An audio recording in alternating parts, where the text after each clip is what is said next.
Okay. All right. So I'm going to erase the board, and then we're going to talk about separating. And again, that's a pattern.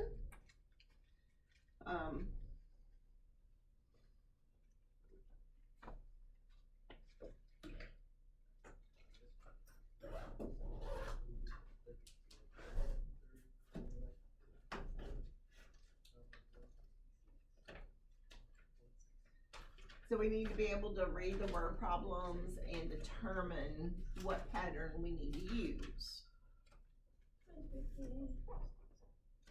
Oh, good grief. I'm not quite tall enough to reach that far.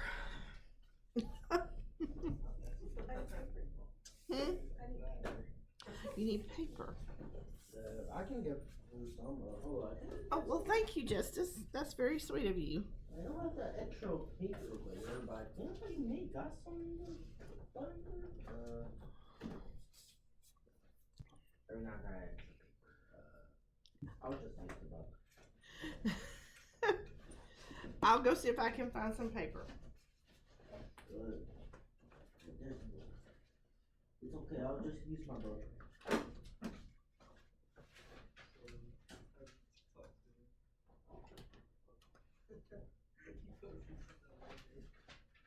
How much did we need?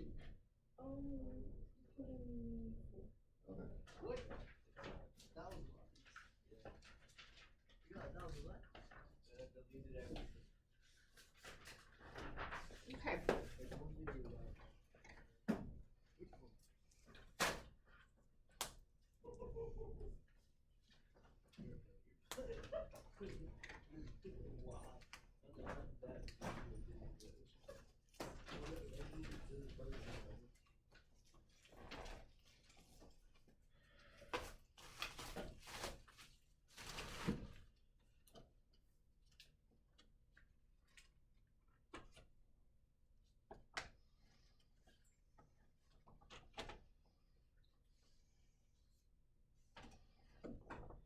Here's some more.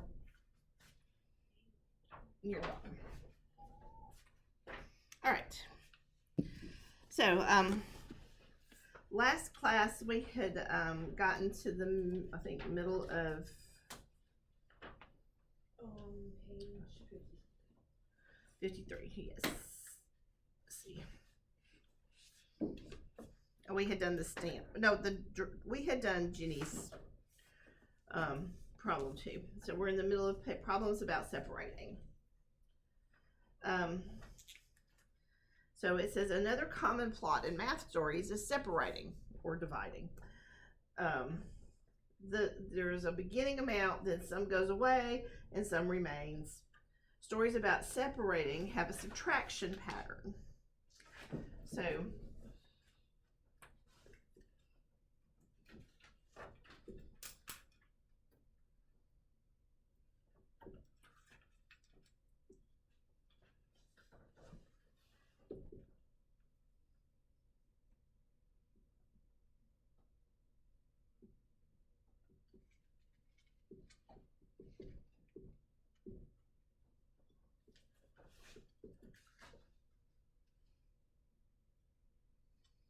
So we have a beginning amount.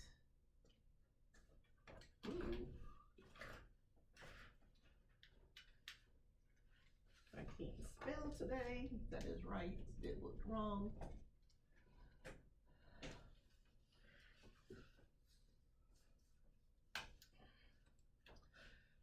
Some went away.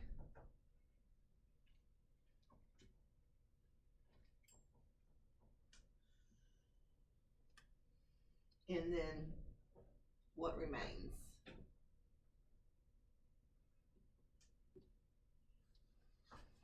Okay, so we have an example. Waverly took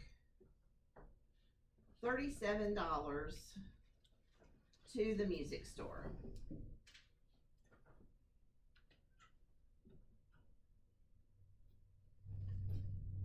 She bought headphones for $26.17.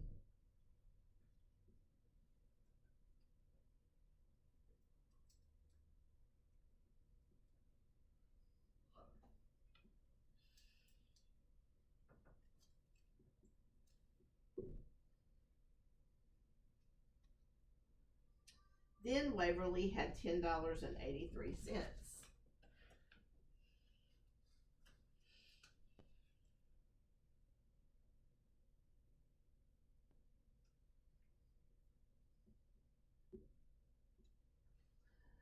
Okay, so our beginning amount was 37.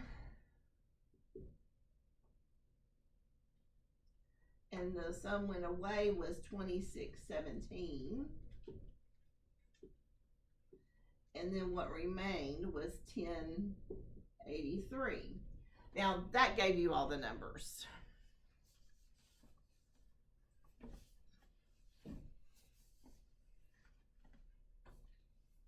So we're going to have one in example 2 that doesn't give you all the numbers.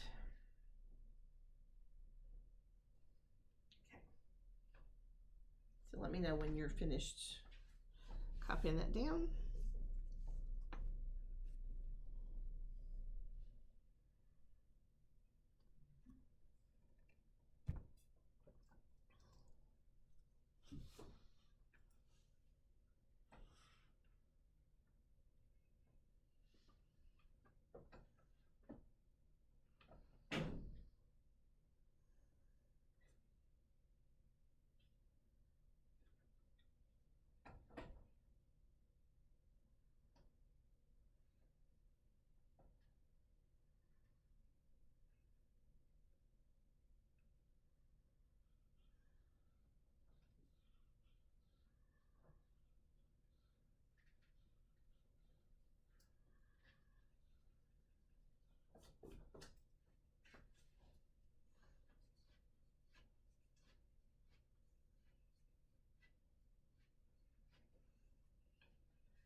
Okay.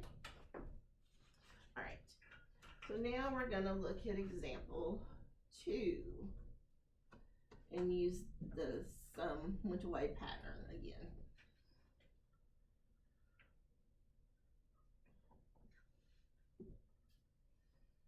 We have a story problem. Nancy counted 47 prairie dogs.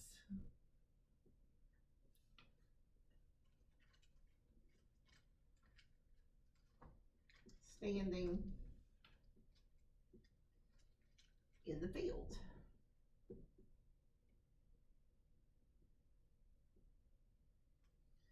When a hawk flew over the field,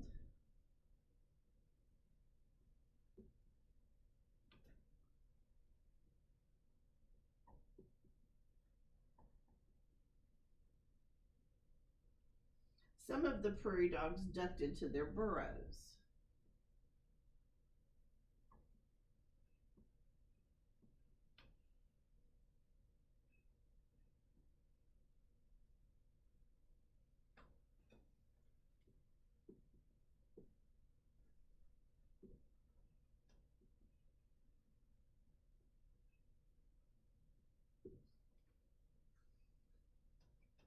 Then Nancy counted 29 prairie dogs.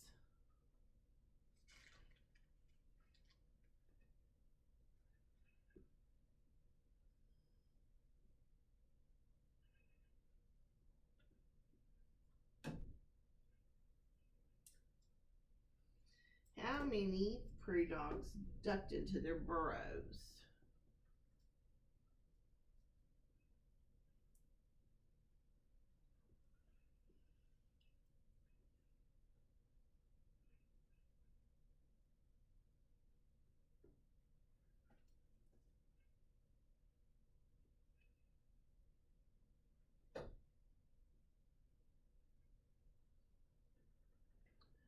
when the hawk flew over.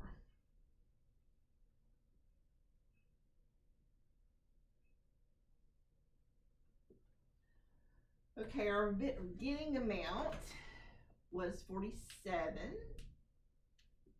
And here we have a number, and we also have an item. And that item is prairie dogs. Then it said some ducked into their burrow, and we'll use a D for prairie dogs.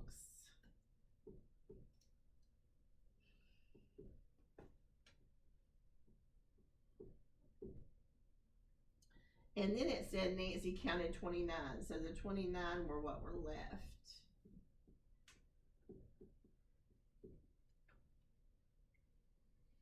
All right, so we'll remember our the way fact families work. Okay, that's all this basically is.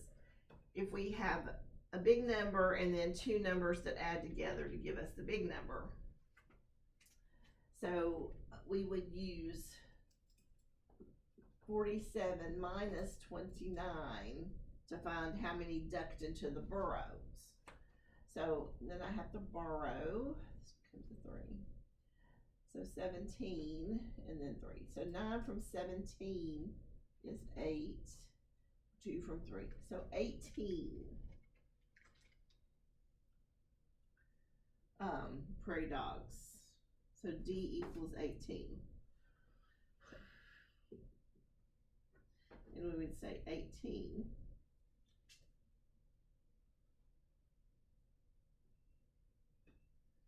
that does not look right. Now I have to look it up because I don't remember how to spell it.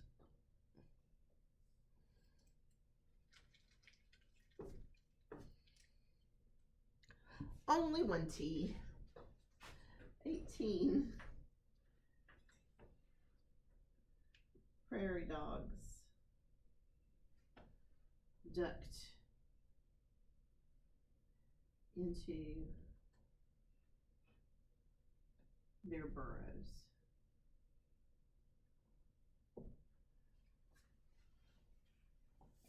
All right. So let's do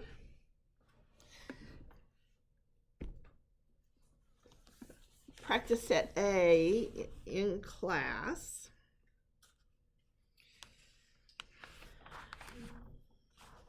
It's on page 55. You were supposed to have done B for homework yesterday. Oh, I see right there. I see right And then, I have to check and see what else I assigned. I think it was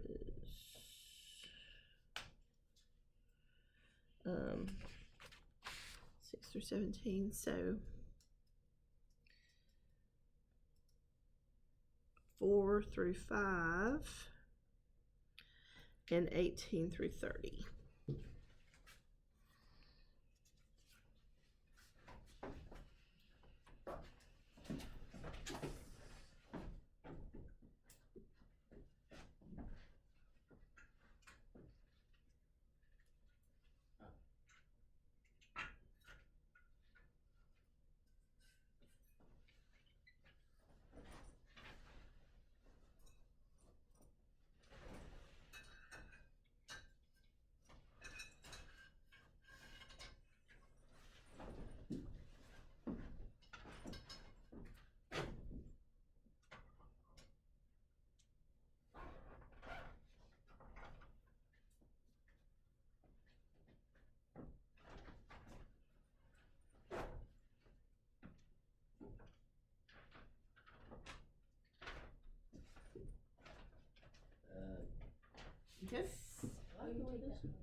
This is Valleydale Christian Academy, can I help you? I guess not.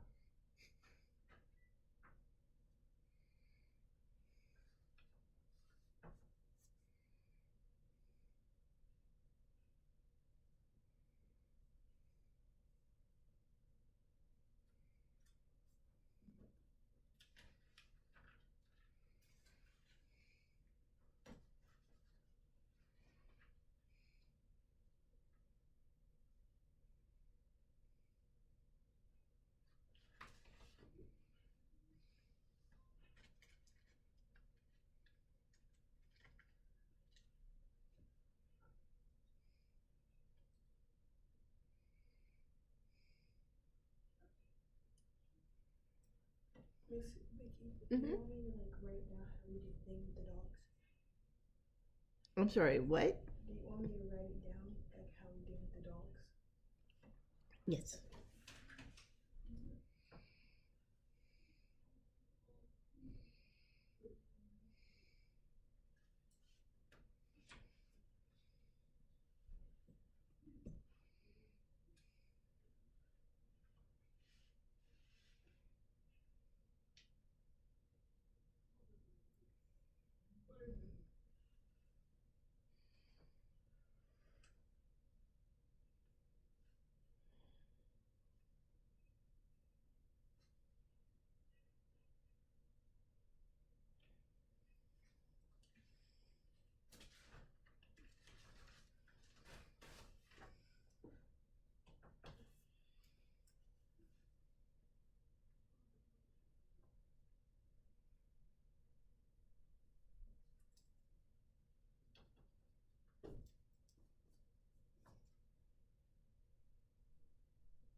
Do you want me to write the book again under book? Oh, yeah. Wait, it's pages. You're looking for pages, not books.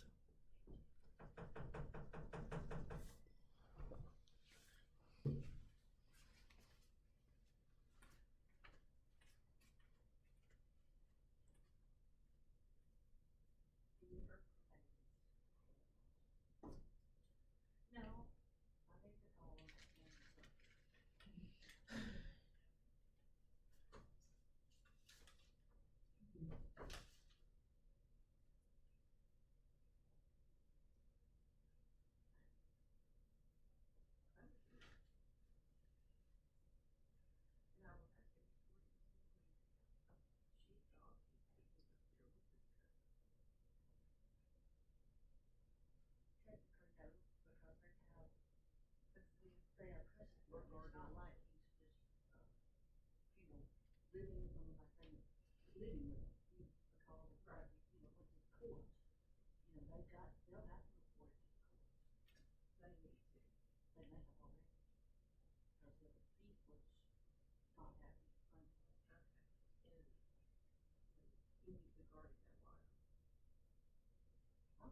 one when he had like the He needs court one one. now that's comfortable.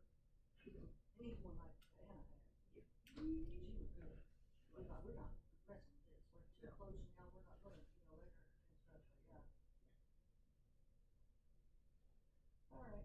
Because he's gonna, he's gonna mess around and it's gonna be something. He is, they're not doing what they need to do. Well, I know, So, but he could be, but it's just, I don't want to see, I hate to see that. that's it. I don't want to see him start to look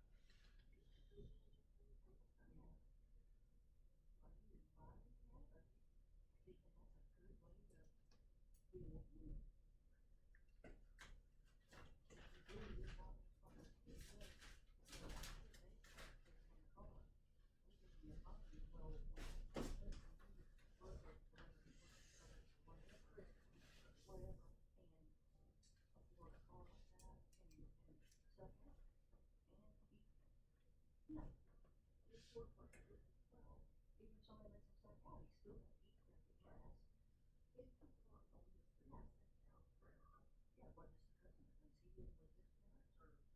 and then what's that thing with the family connection, we got in politics. Well, that's what I'm like, he gets better.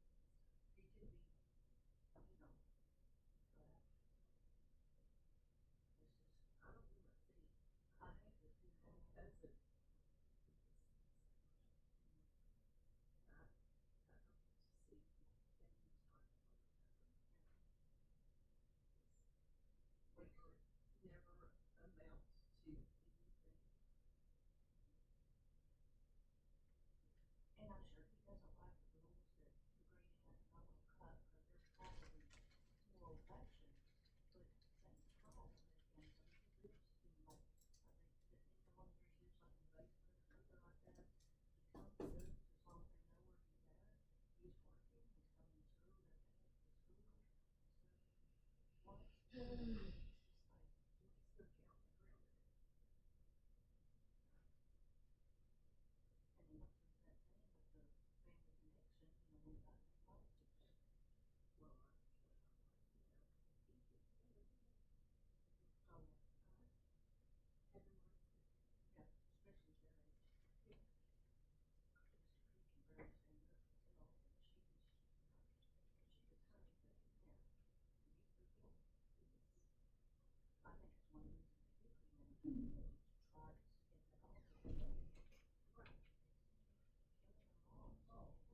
yeah, especially at their age. Yeah. Mr. Creek can barely stand up himself, and she could hurt him, yeah. And he's pretty cool. I think it's one of the reasons they did clean that, to try to get that off of him. Right. Killing them all, so, I don't know, have questions. And he had these teenagers who, the grandmother, he didn't even know it was the parents, but he never knew them, so they went to the grandmother, grandmother died, but it's just, I've seen them all, killing them all, and cleaning them out, somebody's trying to help them. I know, even when I was high, I don't think I could, if I would have been out of, Nothing. I don't know. It's just, and people, it's so painful.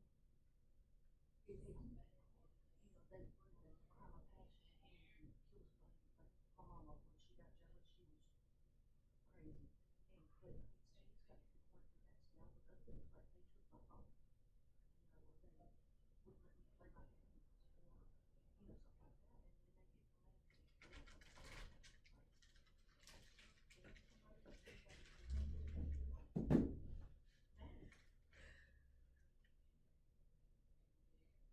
Oh, yeah, another 40-something-year-old football player did. How much more big is it? One of them yesterday, the one that he died yesterday. This is how it was, they didn't tell me about this one. This was in Auburn. Brad. Former. Yeah, okay. It said that on the one I watched. He, he had that back brain. Ah.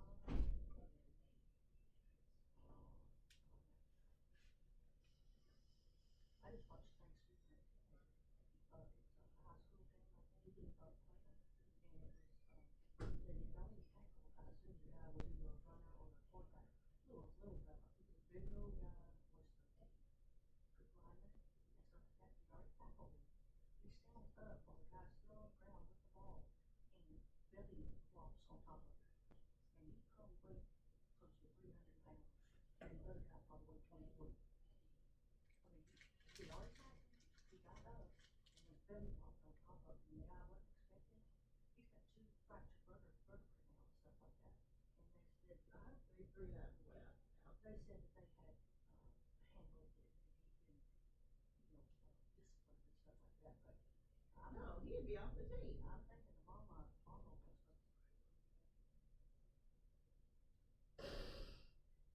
and I think she's gonna try to press charges, because he deliberately stood up and then just flopped back down, and then he weighed at least twice what that little boy weighed. That's ridiculous.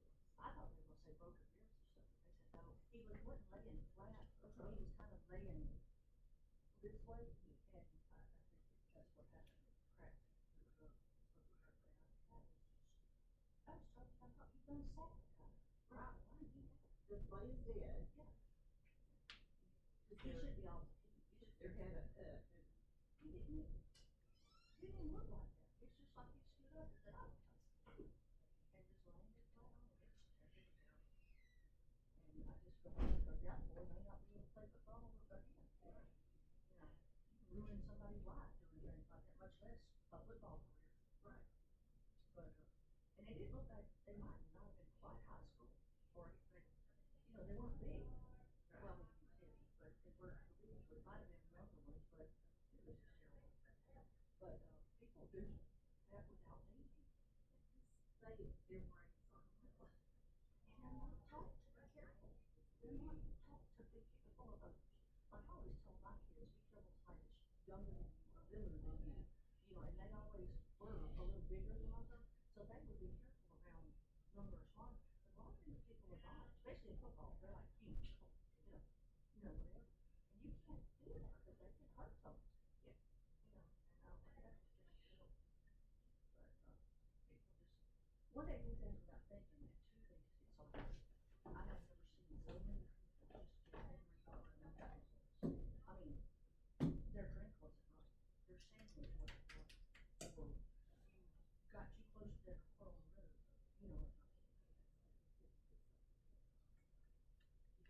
It's something in the last one. or something. No, oh, Okay, okay, yeah, okay. something. Yeah. And yes, Well, that's what happened, right, she was over at, Jackson's house, and he was putting together a printer or a printer table or something, and she said he had a complete meltdown. Because he didn't listen to nobody, and he didn't do anything, it usually works, but for some reason, this wasn't working, and he had a meltdown, and stuff like that, and she told him she could go calm and sit down and stuff like that, but I was like, that should have been shoes at that time, because I mean, everybody's aggravated and they can't do something, but you can't just go completely bonkers and stuff. She said he was cutting and screaming and stuff like that. She said he finally got away from it for a while, and then I think she went in there and finally fixed it, or finished it, whatever. Yeah. I was thinking, What in the world? came on battered pancakes. Yeah, a squirter. Squirter. Mm-hmm. Yeah. Couldn't make it happen. It's like, there were no instructions on it. There are no instructions anywhere, they're just pictures. And you're supposed to Google, well, nobody can read it. Like, one, they don't know how to But write. I was really good. So I'm like, put it together. And he got mad at me. Cause he got it. Yeah. And then there was a tip, cause you can do one pancake. Yeah, or do donuts, or different things like that, I've seen one on TV. And then it has a stand. Alongside of it. Cause then it wouldn't sit up properly. I said, okay. Alright. It's like, it's bad enough when you tell them that they're reading the directions, they're like, I don't know directions, but then did you look at the picture? That's the easy part, did you look at the picture? It was just, And trying to do it later in the day was probably worse, because cause it you're was very tired, late. and it's late, and you're already tired and stuff, and you try to do something new. Yeah. If you just take on down, it would be easier. Yeah. But getting upset is gonna just compound the problem, but they don't see that. Yeah, I know.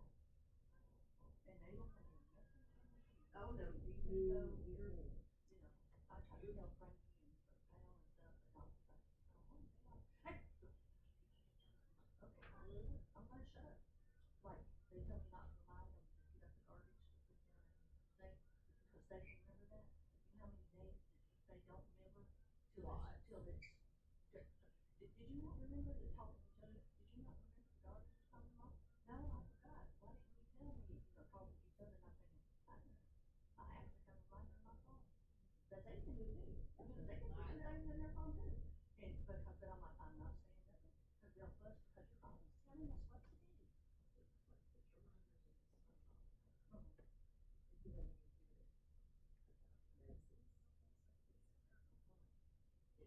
So I told her, well, I said, why don't you put a reminder? You don't have to. I just, it'll come up when I'm not in there and I'll just say, okay, and then I'll do. A lot, Frankie has a reminder on her phone, if it's a cricket, for her to go to bed. And it starts at like 9 o'clock, and she don't go to bed most of the time till midnight, 1, 2 o'clock, 1 o'clock. How many times has that cricket show off between 1 and 2 o'clock? And you just ignore it. Yeah. Yep. Woot. We get done? Yes. I even wrote down the story. You even wrote down the what? The story. Oh, okay. That's good. Now it's cut off. Because if you close it, it cuts off. For some reason.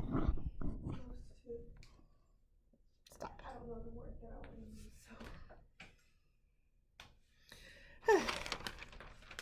What time is it? That's a lot of videos. Yeah. Okay. So we will take up, make sure you have the assignment written down for home. We'll start with lesson 12 tomorrow. Place value through trillions. Ooh, and then multi-step problems. When you have to do different operations in word problems.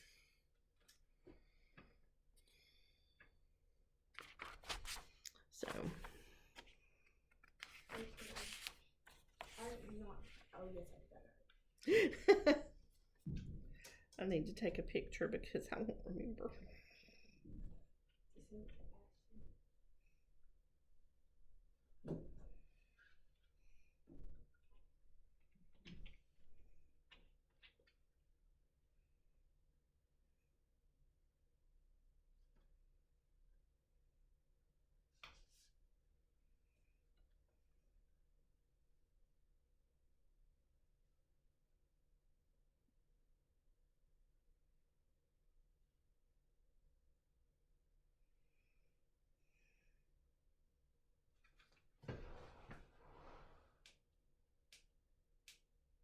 Oh, all the glare. All right.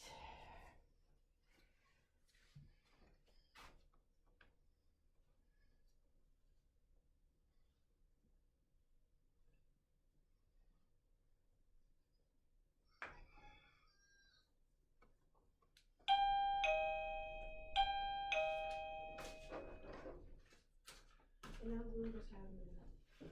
Pardon? And now the littles have them now. What Yes, are they doing? do. They do have math now. What are they doing now? They have centers. And then I give them pages. And I'm not sure Ezekiel's been taking home his pages. He's been saying how he's been leaving his home base by accident, but I think he's been doing it on purpose. I kind of think it was on purpose too. Did he he said this morning, I went to the doctor this morning Not this morning, yesterday afternoon. and they told me I weigh 53 pounds.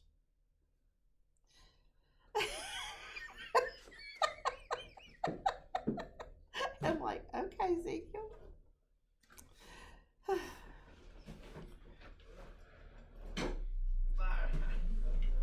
He's a mess, I'll tell you what. But he did not do it this morning.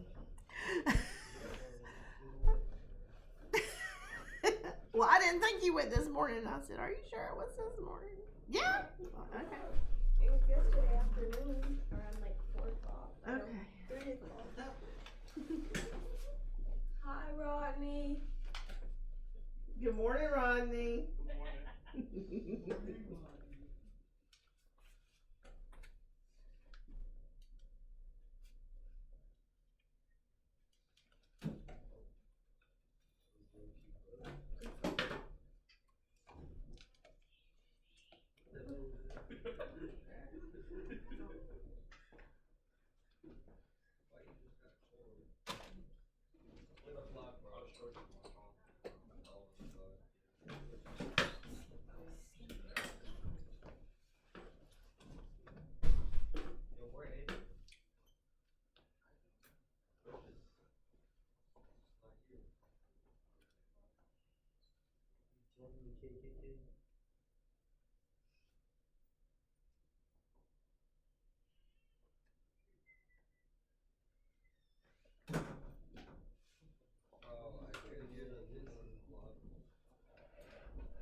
What? Oh, but you.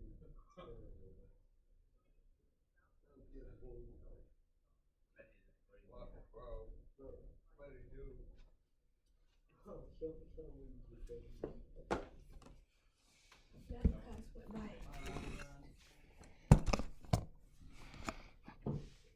I feel like all your classes have probably gone by fast today.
that page right here.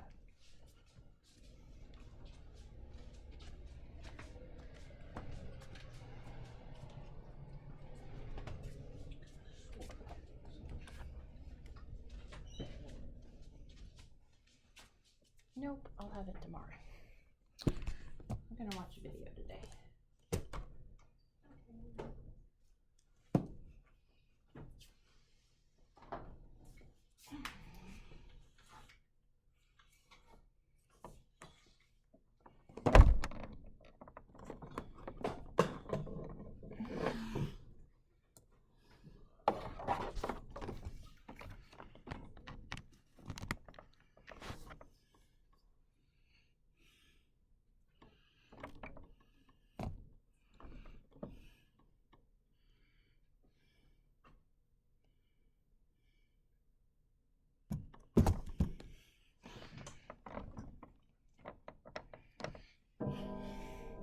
You decide to go for a walk, and as you pass from location B to location A, you can't help but to notice something.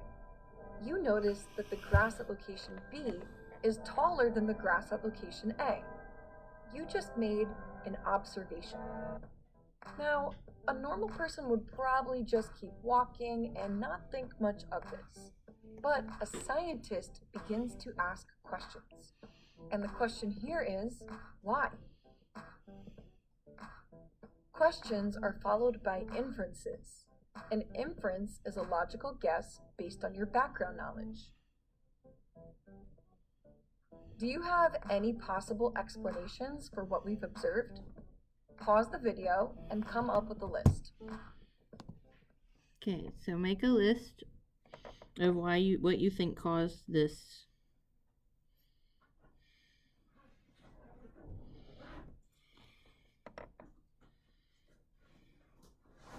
So it can be multiple different things. Mm-hmm.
Maybe location A receives less sunlight than location B.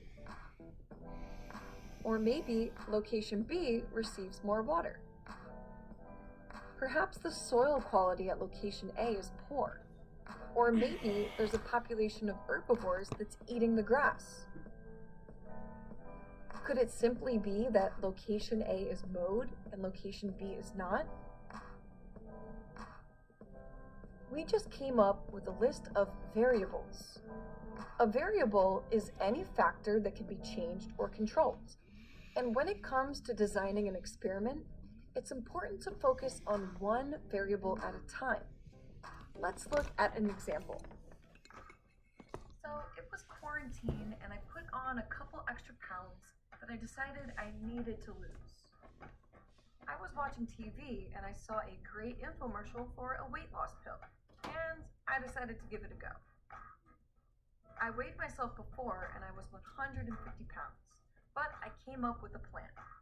I decided that every single day for 3 weeks, I would take the weight loss pill and exercise for 30 minutes. I stuck up with the routine for 3 weeks. I weighed myself after, and I lost 10 pounds. Did the pill help me lose weight? Yes. Well, it's hard to say. The pill might have helped me lose weight, or maybe it was just the daily exercise, or it could have been a combination of both. Because my experiment had 2 variables, both the weight loss pill and the exercise, I don't actually know which one caused the result of weight loss. In a valid scientific experiment, a scientist only changes one variable at a time. For the sake of our example, let's choose water. Now we can come up with a very specific scientific question for investigation. We want to know, how does water affect plant growth?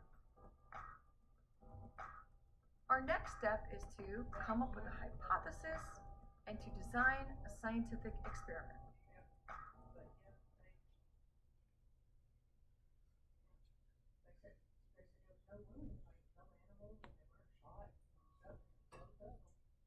We are trying to answer the scientific question, how does water affect plant growth?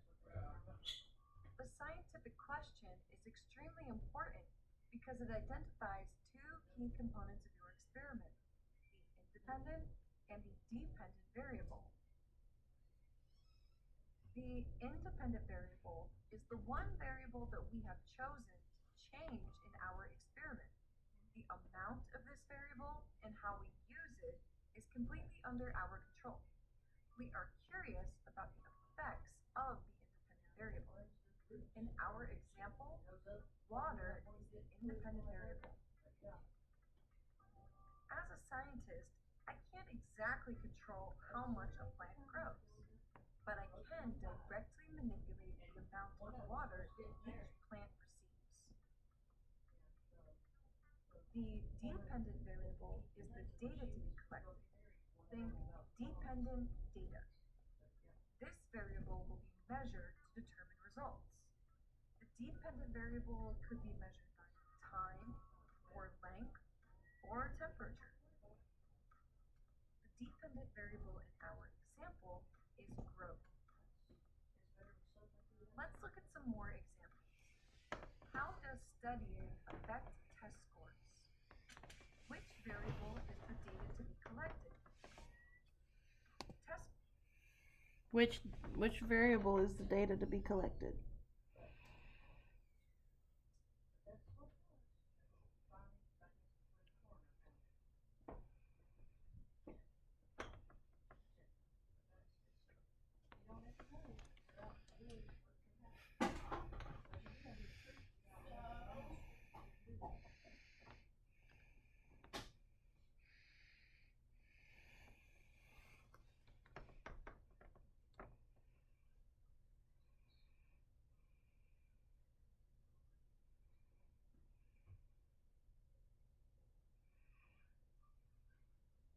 Dependent variable.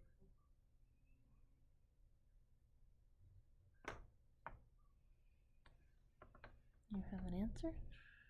Do you have an answer? What is it? No, baby. It's not on there.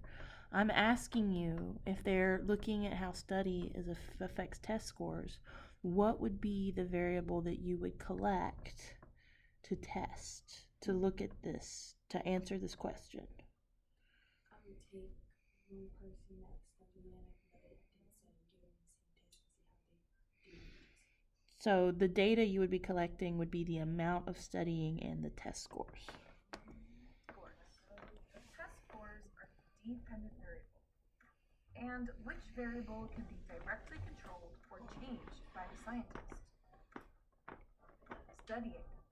The scientist will determine who studies, what they study, and how long they study for. Studying is the independent variable. Is blood pressure affected by caffeine? Which variable represents data to be collected? Blood pressure. Blood pressure is the dependent variable. And which variable can be directly controlled or changed by the scientist? Caffeine. The scientist will determine how much caffeine is used in the experiment. Caffeine is the independent variable. Now that we understand scientific questions, it's time to start answering them. A hypothesis is a statement that makes an educated guess to answer the scientific question. There are several different ways to write a hypothesis, but one technique is the if-then statement, which follows this format. If independent variable, then dependent variable. Okay, so if water, then plant growth? Not exactly. Let's shape this up and add a predicted outcome. How about if grass is watered, then plant growth will be affected? This is not a suitable hypothesis.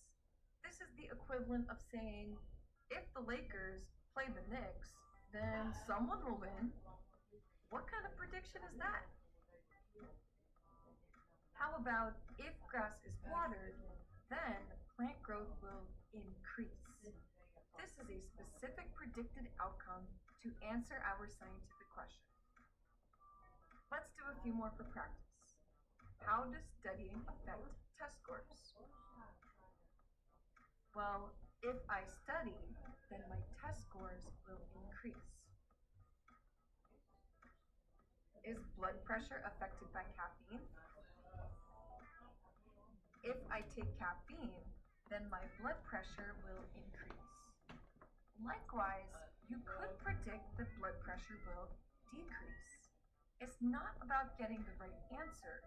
It's about phrasing and formulating the hypothesis correctly.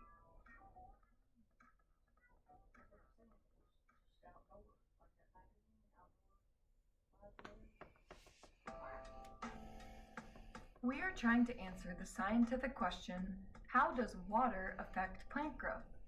We came up with the hypothesis that if grass is watered, then plant growth will increase. The independent variable of our experiment is water, and the dependent variable is growth. Now it's time to set up an experiment. A controlled scientific experiment needs two groups of subjects. An experimental group that will receive the independent variable, and a control group that will not receive the independent variable. In our example, our experimental group will be grass that receives water. Our control group will be grass that does not receive water. The purpose of the control group is for comparison. How can we claim that water increases plant growth if we have nothing to compare it to? Let's look at some more examples.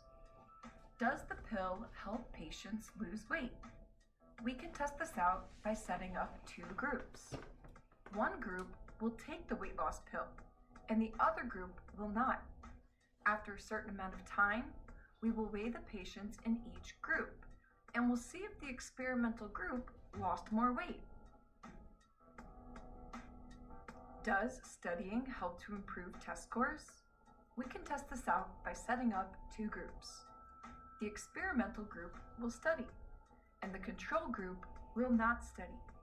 We will compare the test scores between the two groups to see if the experimental group performed better.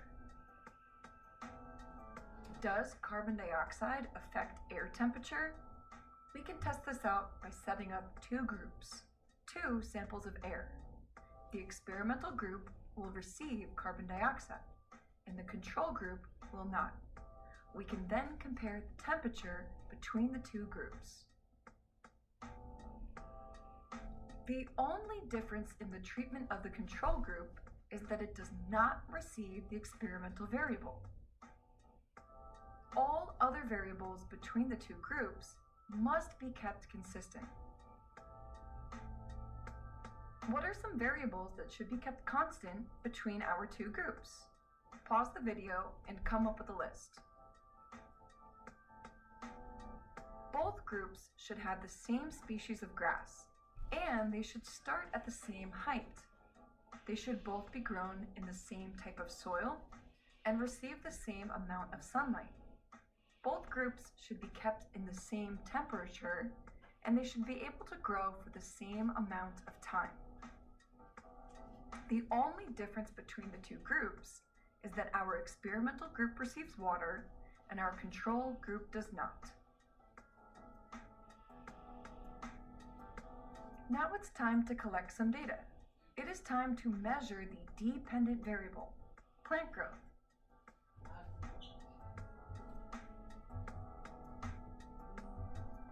Do the results support or reject our claim? The results support our hypothesis. The plants that were watered grew more than the plants that were not.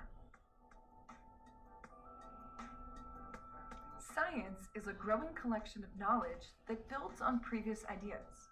Although we can never truly prove a claim, we can repeat experiments to build stronger evidence to support our claims.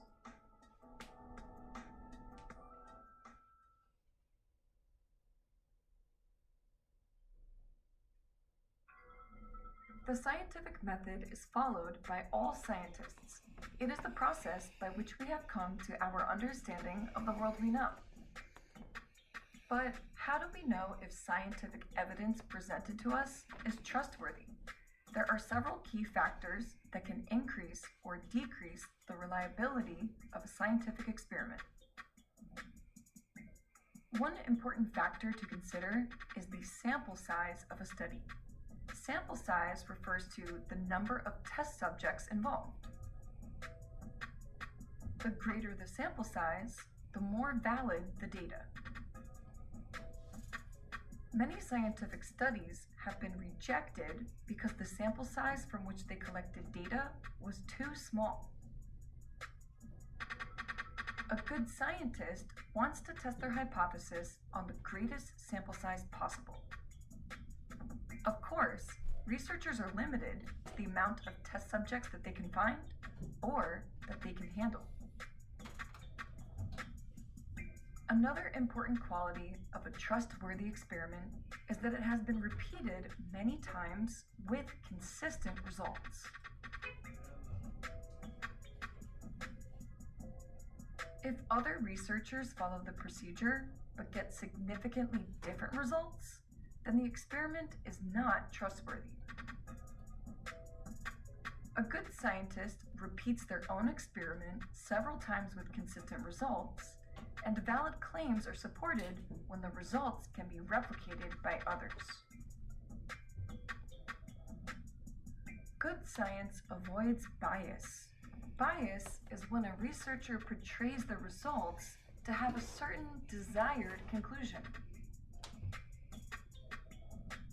For example, the principal wants to see some work samples to see how well students are doing in science. If Miss Taylor is showing bias, she will only select the best work she can find to support the conclusion that her students are doing well. If Miss Taylor is being honest and wants to avoid bias, she will select random samples of work.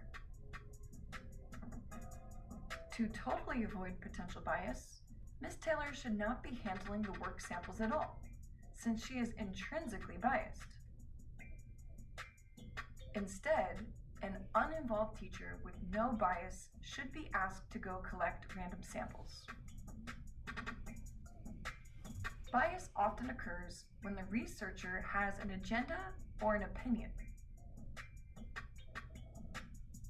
Employees that work for a cleaning product company should not be conducting an experiment about the effectiveness of their own product.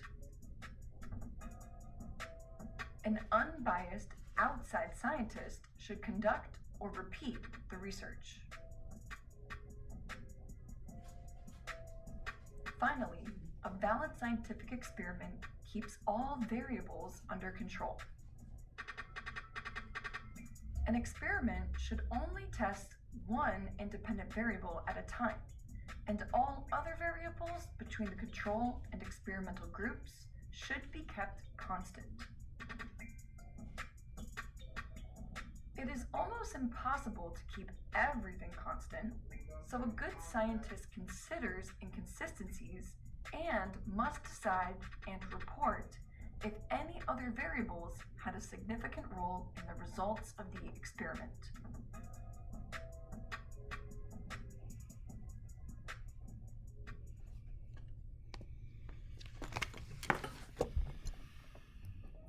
In this video, we're going to talk about how to No, we're calculate not. the area. No, we're not. Because that's not relevant.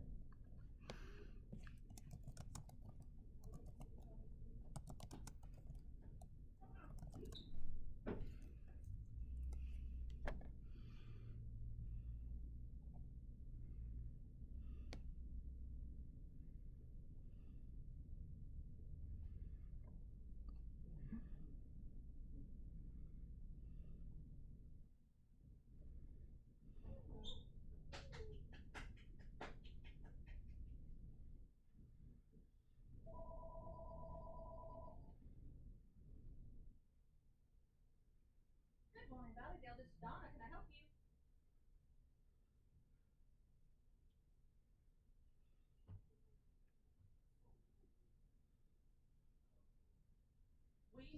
We lease, so they control all the cleaning. You know, they have a cleaning service. Yes, they do. We have to pay for the cleaning service. I don't know. I don't know. The director might know, but I don't know who it is. Oh. Sorry.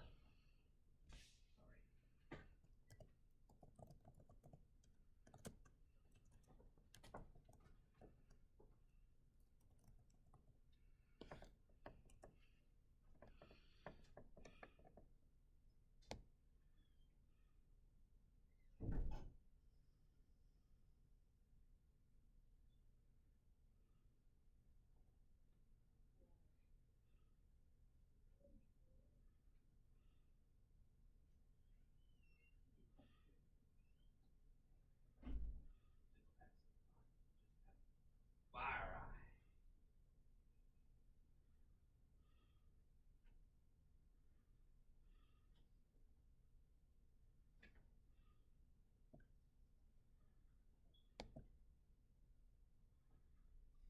Welcome to 24/7 Science.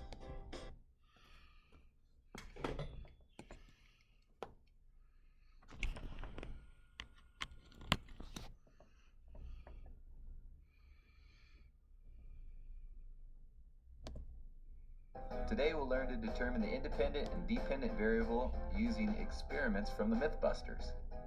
First, let's get some terms clear. There are two main types of variables in an experiment: the independent variable and the dependent variable. The independent variable is the difference between the control and experimental groups of an experiment. The independent variable is the variable changed by the scientist to test the experiment's hypothesis. The dependent variable is the thing being measured during an experiment, also called data. Now let's break down some Mythbuster experiments. Experiment 1. Does adding dimples to a car increase its gas mileage? Since dimples on a golf ball are designed to help a golf ball cut through the air when hit, the Mythbusters decided to apply this logic to a car's shape in hopes that it might increase the gas mileage. Click on the link above to watch the Mythbuster experiment. Come back after to test your knowledge.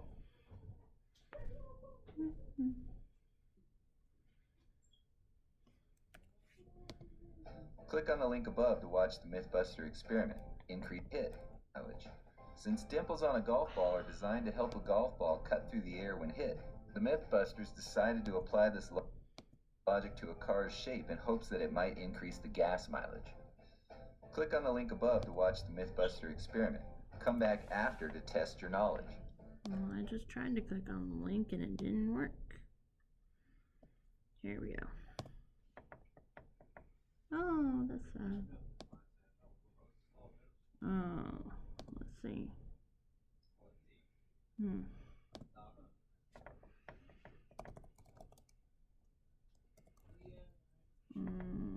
Actually.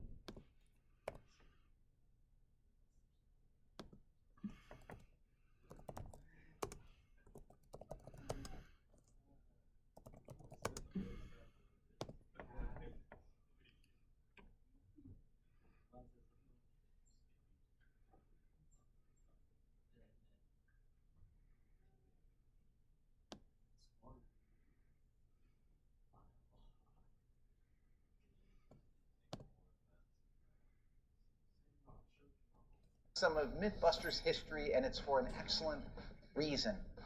The props behind me and in front of me. Remember, it's the dimples on a golf ball that cut down its drag and make it fly further.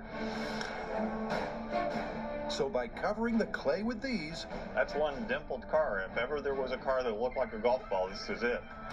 It might make the car more aerodynamic. This is by far one of the stranger things we've ever built. And to my mind, actually one of the most beautiful, and not aesthetically either. I mean, to me, the beauty here is that we've taken the phrase golf ball-like effect on the car to the furthest possible point. No one can accuse us of not going far enough. Is this treatment going to translate to better fuel efficiency? I really don't think so. Will those dimples make a dent in the fuel consumption? 9,450 grams. That's our start weight. Well, by now you know the drill. Main tank solenoid is on. Let's go, dimple car!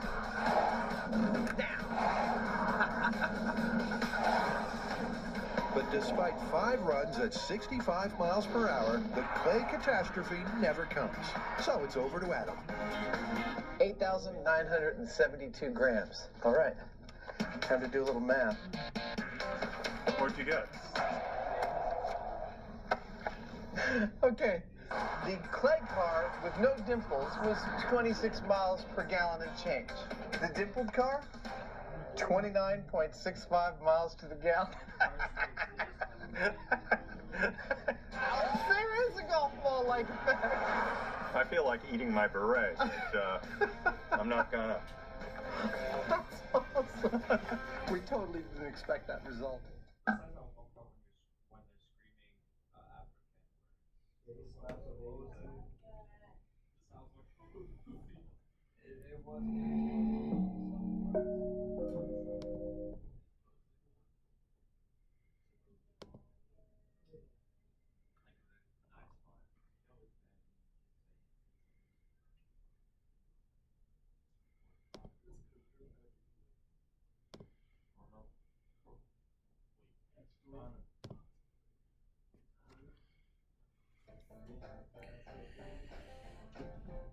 So, which of the following was the independent variable of their dimple car experiment? The dimple car, the normal car with clay, or whether the car had dimples or not? Okay, which one do you think was the independent variable?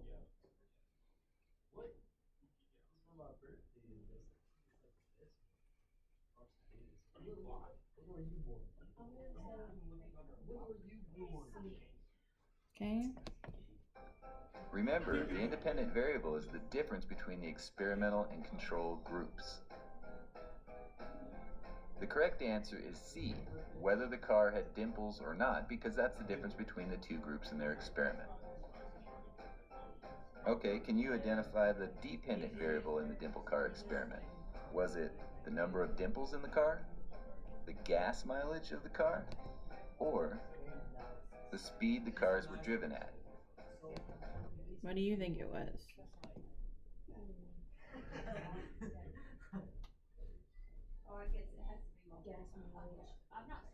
Okay. Remember, the dependent variable is the data collected from the experiment. Okay, the correct answer is B, the gas mileage, because it was thought that the gas mileage would Very depend good. on whether the car had dimples in it or not. Okay, let's go to another experiment. For this experiment, the Mythbusters tested to see if elephants are afraid of mice. So the Mythbusters set up an experiment where a mouse was placed under a cup of elephant dung. When an elephant walks by, the dung is tipped over and the mouse is set free. They repeated their experiment with a no-mouse dung control that was tipped over when the elephants walked by as well. Click on the link above to watch the Mythbuster experiment. Come back after to test your knowledge.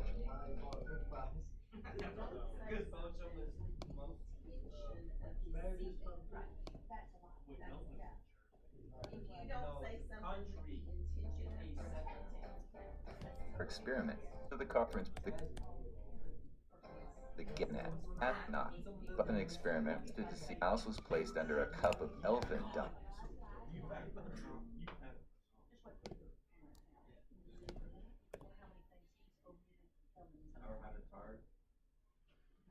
Alright, Pop-Tart, yeah, I've had a Pop-Tart.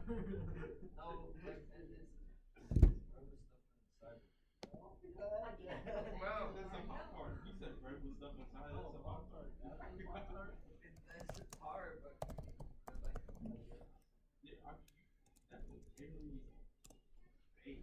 Like, I just remember hearing something like, you feel that you're still on the well, that's a French I just don't feel that, like,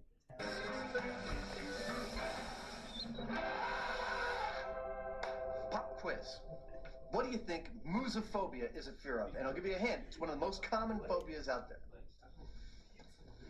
Fear of mooses? No, it's in fact a fear of mice. And that's what our next myth is about. It's a myth of David versus Goliath proportions. A scream and a stampede later, and well, you know the rest. I'm guessing the plan here is pretty simple. Why don't you spell it out for me? Well, we get some elephants and some ice and see what happens. Right. Well, the circus is coming to town. I don't want to use a circus elephant. They're trained. I think we need a real elephant, something out of the wild. So we need to go somewhere where elephants wander in the wild. Africa. Let's go to Africa. Last time they were here, they put their lives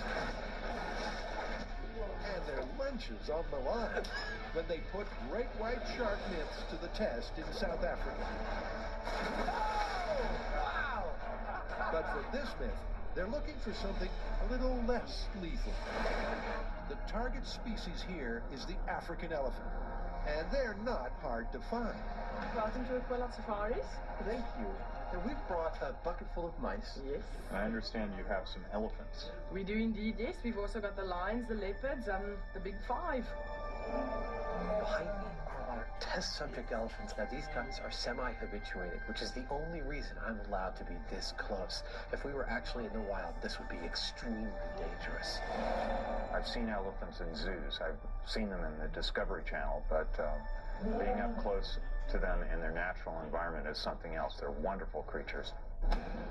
Back in the safety of the truck, the boys need to work out just how to get their minuscule mice next to these massive mammals. All right, so the elephants are over there. We've got their arch nemesis right here. How are we gonna get this mouse to those elephants? Slingshot. Okay, seriously. We need to improvise some kind of mouse delivery system, something that won't freak out the elephants. Well, where there are elephants, there's elephant dung. So maybe we get a ball of dung and we'll dig a hole and then put the mouse in. And then we'll just yank it over. String. Yeah. You take your piece of elephant dung, and you take your mouse. This is a stand-in mouse. The real one will be later. Put him in the hole, cover him with the cardboard. Lay it out, and think elephants are gonna come on by. And wait in the distance with your monofilament. When the elephant gets near, beep, You expose the mouse and all hell breaks loose. We've chosen this area because it's open enough that we can see what's going on. And we know there's some food over in that direction. And we're hoping that the elephants will come through here on their way to the food. And at the right moment, we'll roll over the ball of dung, release the mouse, and see what happens. Hey, Adam, are you done yet? I'm all set, ready to go. Well, with everything ready to go, all that's left is to get some fairly predictable predictions. For me, I see this the same way I would see a person looking at a fly on the ground. It's going to be so small that you may not even notice it. I don't see any reason why an elephant would be afraid of a mouse. I don't have high hopes for this myth. With the sensible money on the no reaction theory, it's go time.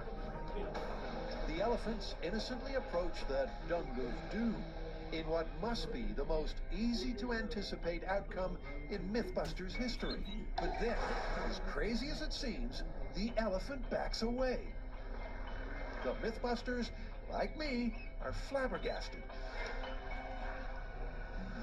Well, what just happened is a classic Mythbusters scenario. We were all like, yeah, right, this little guy's gonna scare those big guys. And it did.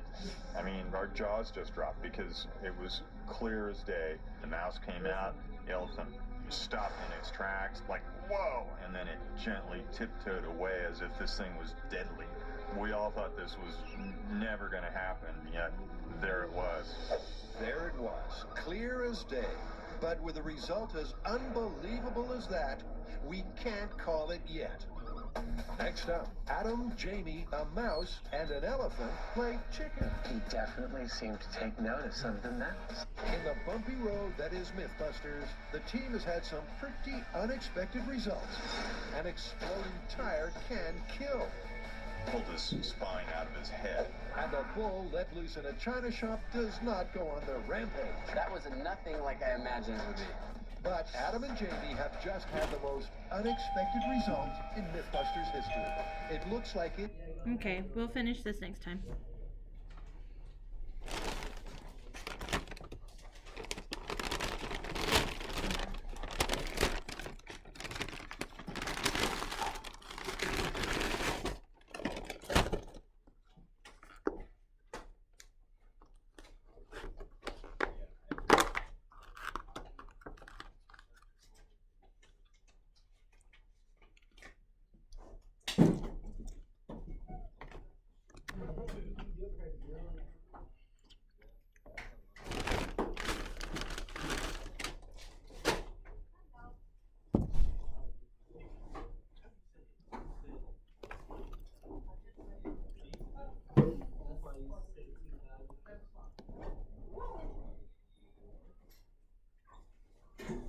Good morning.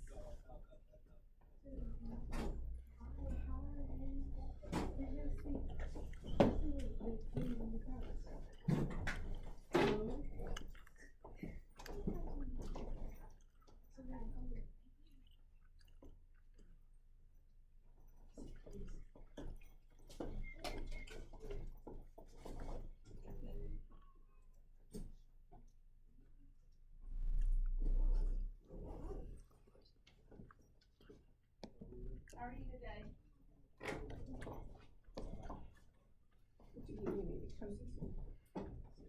I'm okay right now.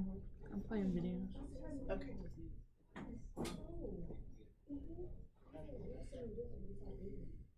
You okay?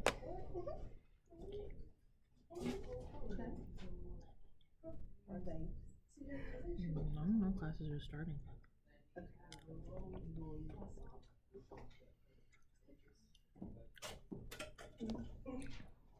Oh my god. So then you see it. How did that happen? Was it closed?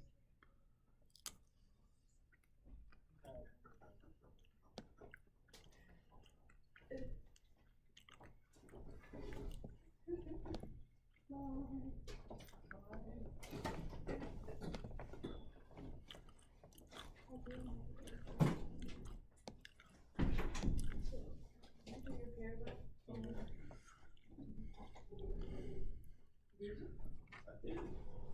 I see?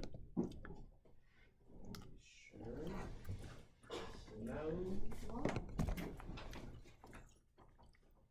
Did you not do it? I did do it. Yes, I did. I don't gotta prove nothing to you. No, Show no. us.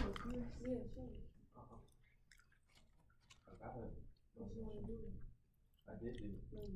No, you didn't.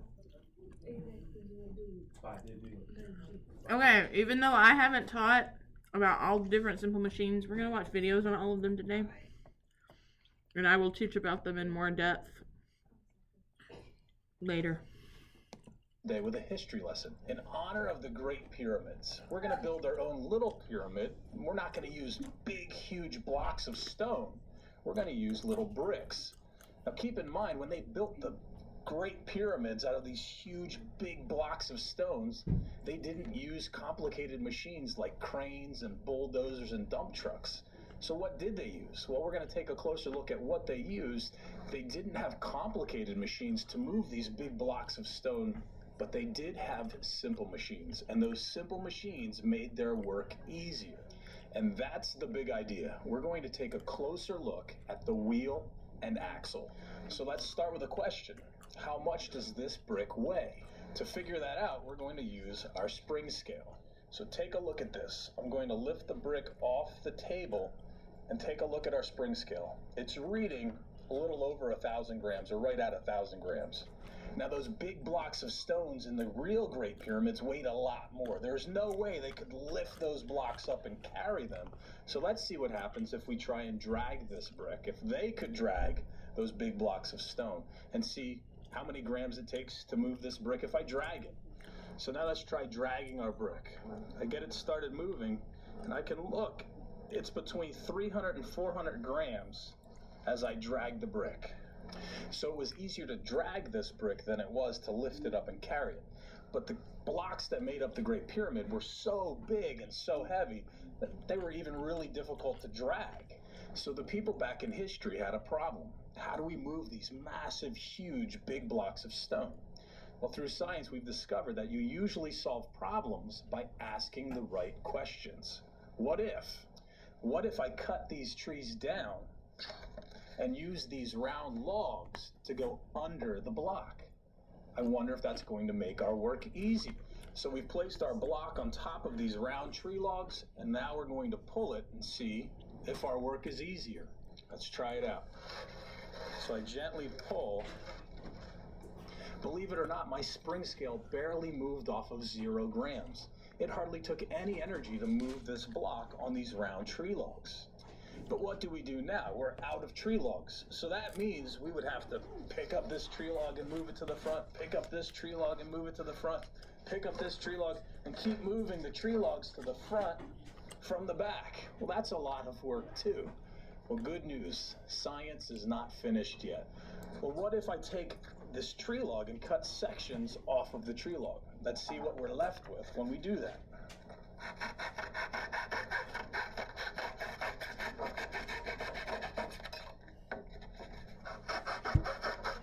So what do we have? Well, we have the wheel. But how do I attach this wheel to our block?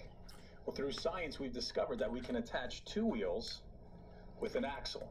This piece of wood is going to be our axle, but I need some way to attach the axle to the wheel. And to do that, I'm going to use styrofoam. Now, cutting styrofoam is really not a kid-friendly thing to do. It's difficult, and you don't want kids using sharp knives or cutters. So we came up with a really kid-friendly way to allow kids to cut styrofoam. It may not be the prettiest, but it works. So all I'm going to do is trace my wheel on my styrofoam and use something thin like this screwdriver and just go around the wheel, punching down the styrofoam, taking my time, working my way around the wheel. It's pretty easy to push through the styrofoam And once I get all the way around, now all I need to do is push, and it comes right out.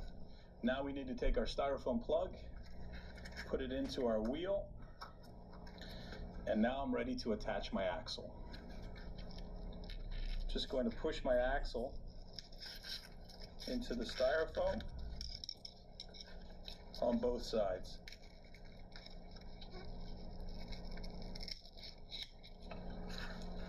And it looks like I have a wheelbase that's ready to roll. We also took a clear straw and put it through the wooden axle so our wheel and axle can spin quite easily. Now we have to attach this to our block, and we're going to use some tape to do that. One piece there, one piece here. Now let's see how our block rolls.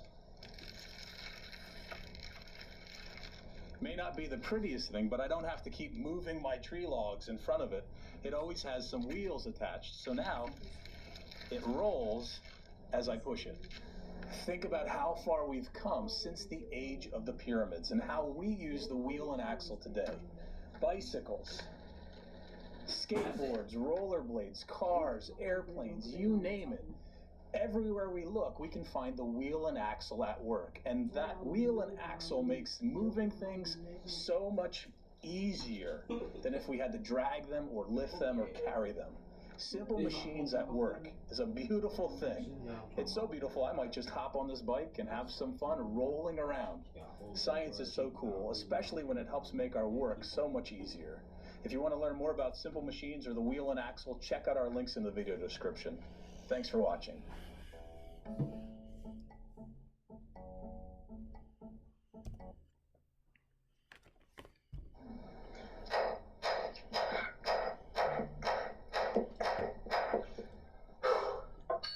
Let's try a bigger hammer.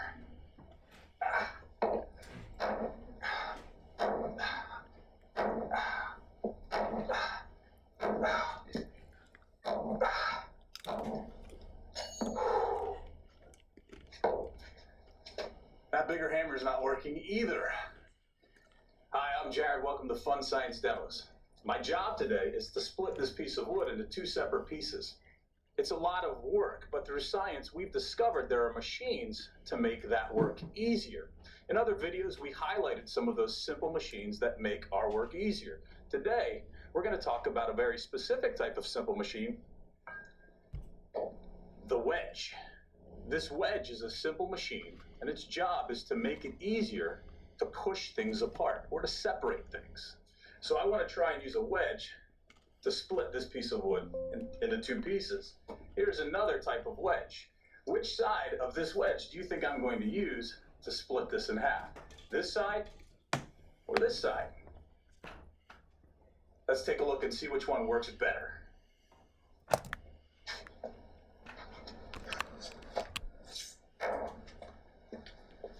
That side didn't seem to work too well. I wonder what will happen when I use this side of my wedge.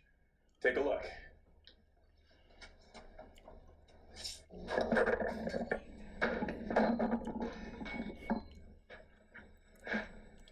I would say it did a really good job at making my work of splitting this piece of wood in half a whole lot easier. So our wedge had no problem in separating this piece of wood. Check this out. Can my wedge actually split and separate this piece of wood? It almost seems impossible, but science can do amazing things. Let's see this wedge at work.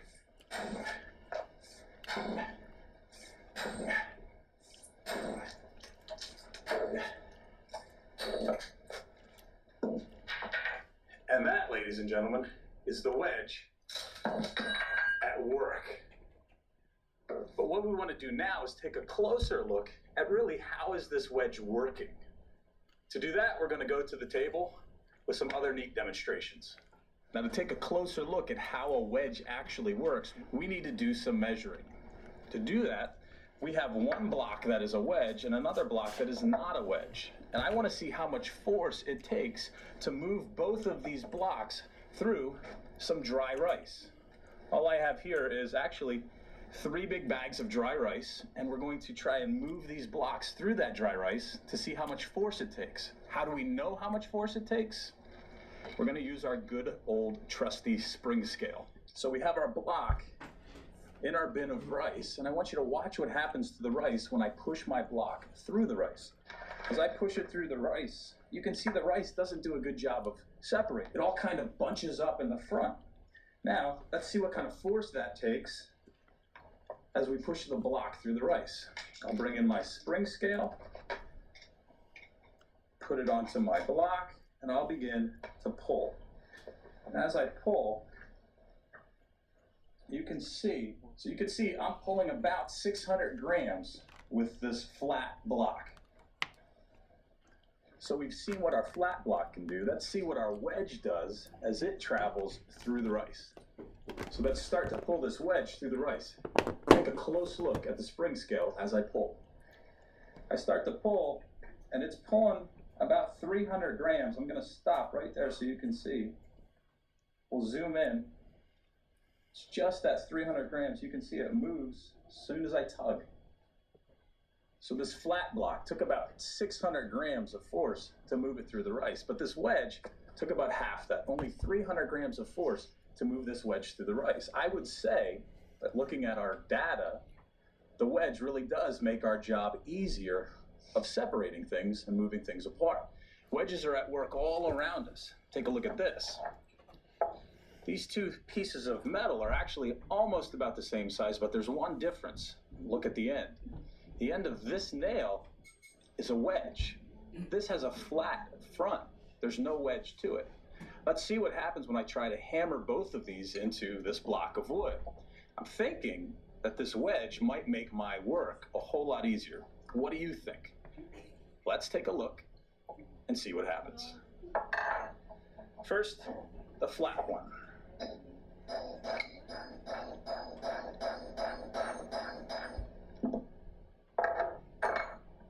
You can see it did make a little indentation in the wood, but now let's compare it to the nail.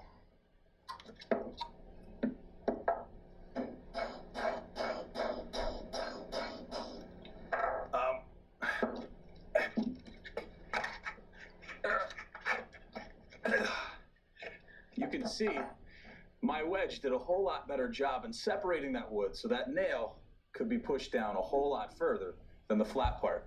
Wedges are at work everywhere around us. Wedges are even at work in our kitchens. Believe it or not, each of these items is an example of a wedge, and these wedges make our life a whole lot easier. They make work a whole lot easier. Whether it's a knife that's used to separate pieces of food, the fork is actually a wedge. Take a closer look at the tip. It separates the food so I can get in and grab it. The spatula is used to separate things off of a pan.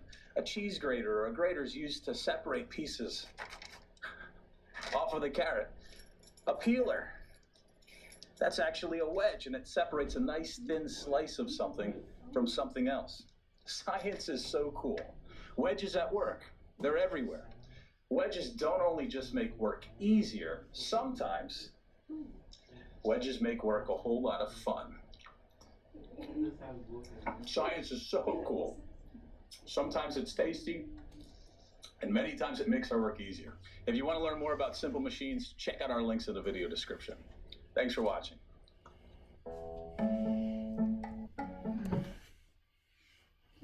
Hi, I'm Jared. Welcome to Fun Science Demos. We're starting with a little bit of a challenge today. The challenge is that I need to load this weight, which weighs 1,000 grams, into the back of this truck.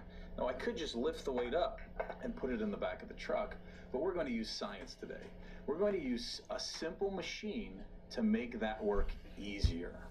Now, to show you that simple machines really do make our work easier, we're going to need to use the spring scale. Watch what happens when I take this 1,000-gram weight and lift it with the spring scale.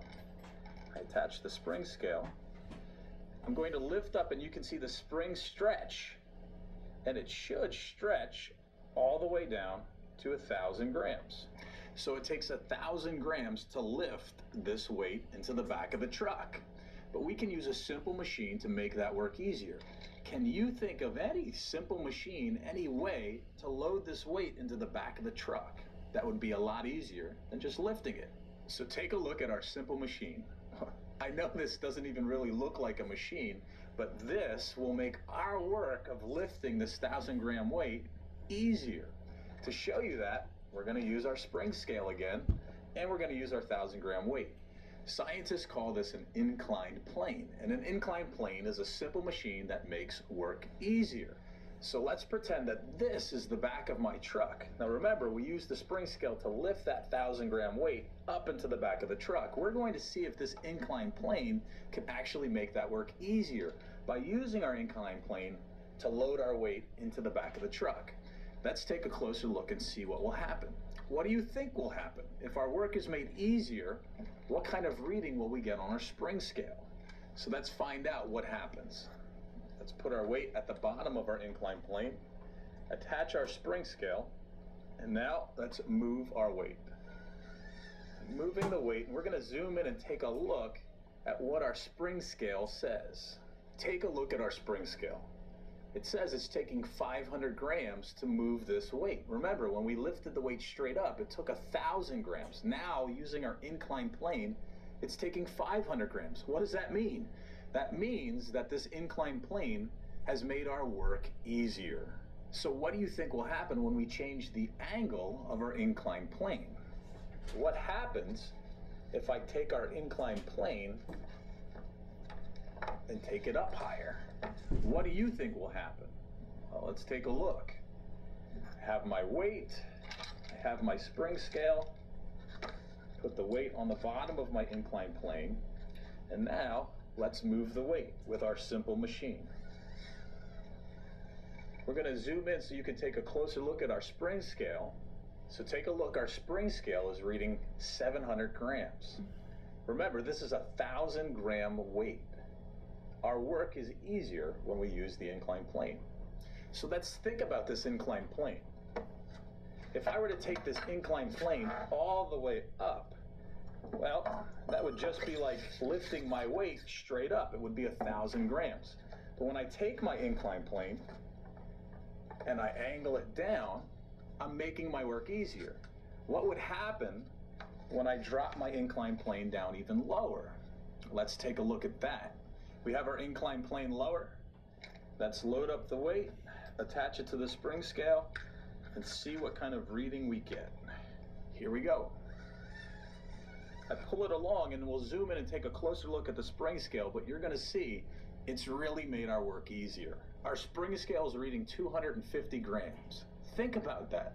It's still 1,000-gram weight, but it's taking 250 grams to move that weight. I would say our work is made a whole lot easier with this simple machine. So let's take another look of our simple machine, the inclined plane, in action. Instead of using this 1,000-gram weight, I'm going to use this four-wheeler, this quad. What if I had to load this quad into the back of this trailer? Do you think I could actually lift that machine up and move it back into the trailer? I don't think I could. But I could use our simple machine, the inclined plane, to make it a whole lot easier. So let's see if we can use some inclined planes to help us load our four-wheeler. Put my inclined planes up on my trailer and see if we can move our quad up the trailer instead of lifting it, and it works. That job was made a whole lot easier using inclined planes. Now, inclined planes may seem very simple, but we can do really cool things with inclined planes. Take a look at this. I have my inclined plane, but watch what happens when I wrap that inclined plane around something. Get it started here. I'm going to wrap this, and I want you to see what happens when I take that inclined plane and wrap it up. What does it look like I'm forming? Well, see the blue line, the top of my inclined plane? It looks an awful lot like a screw. We've zoomed in so that you can see that a screw is nothing more than an inclined plane wrapped around a piece of metal. Inclined planes and simple machines are all around us. See if you can find your own examples of simple machines anywhere. If you want to learn more about simple machine when it makes... Hi, I'm Jared. Welcome to Fun Science Demos. In other videos, we talked about simple machines and how simple machines make our work easier. Today, we're going to talk about another simple machine called the pulley. And that's a pulley right there. So let's take a look at our setup. I have a 1,000-gram weight and I have a spring scale. And if I attach my spring scale to my weight and lift it straight up, it's going to weigh 1,000 grams. We can zoom in and take a closer look to see that it weighs 1,000 grams. So our spring scale showed us that this 1,000-gram weight is really 1,000 grams. But we said that simple machines make our work easier. We also said that this pulley is a simple machine. So how do we show you that this pulley makes our work easier? Well, we're going to thread this rope through our pulley, attach it to our weight, and attach the other end to our spring scale. And now we can see if our simple machine, our pulley, really does make work easier. So now it's time to see our pulley in action. I'm going to pull down on the spring scale, and when I pull down, the weight should go up, and we're going to see if this pulley has made our work easier by taking a closer look at our spring scale. Here we go. I pull down, the weight goes up, and now we're going to zoom in and take a closer look at our spring scale to see if our pulley is making our work easier. So our weight is off the ground, and when we look at our spring scale, it's just at about 1,000 grams. But wait a second, that really hasn't made our work that much easier. So let's change this setup and use this pulley differently to see how it works. To do that, I'm going to take the pulley off, the scale off, and the weight off. And I'm going to attach the pulley to my weight.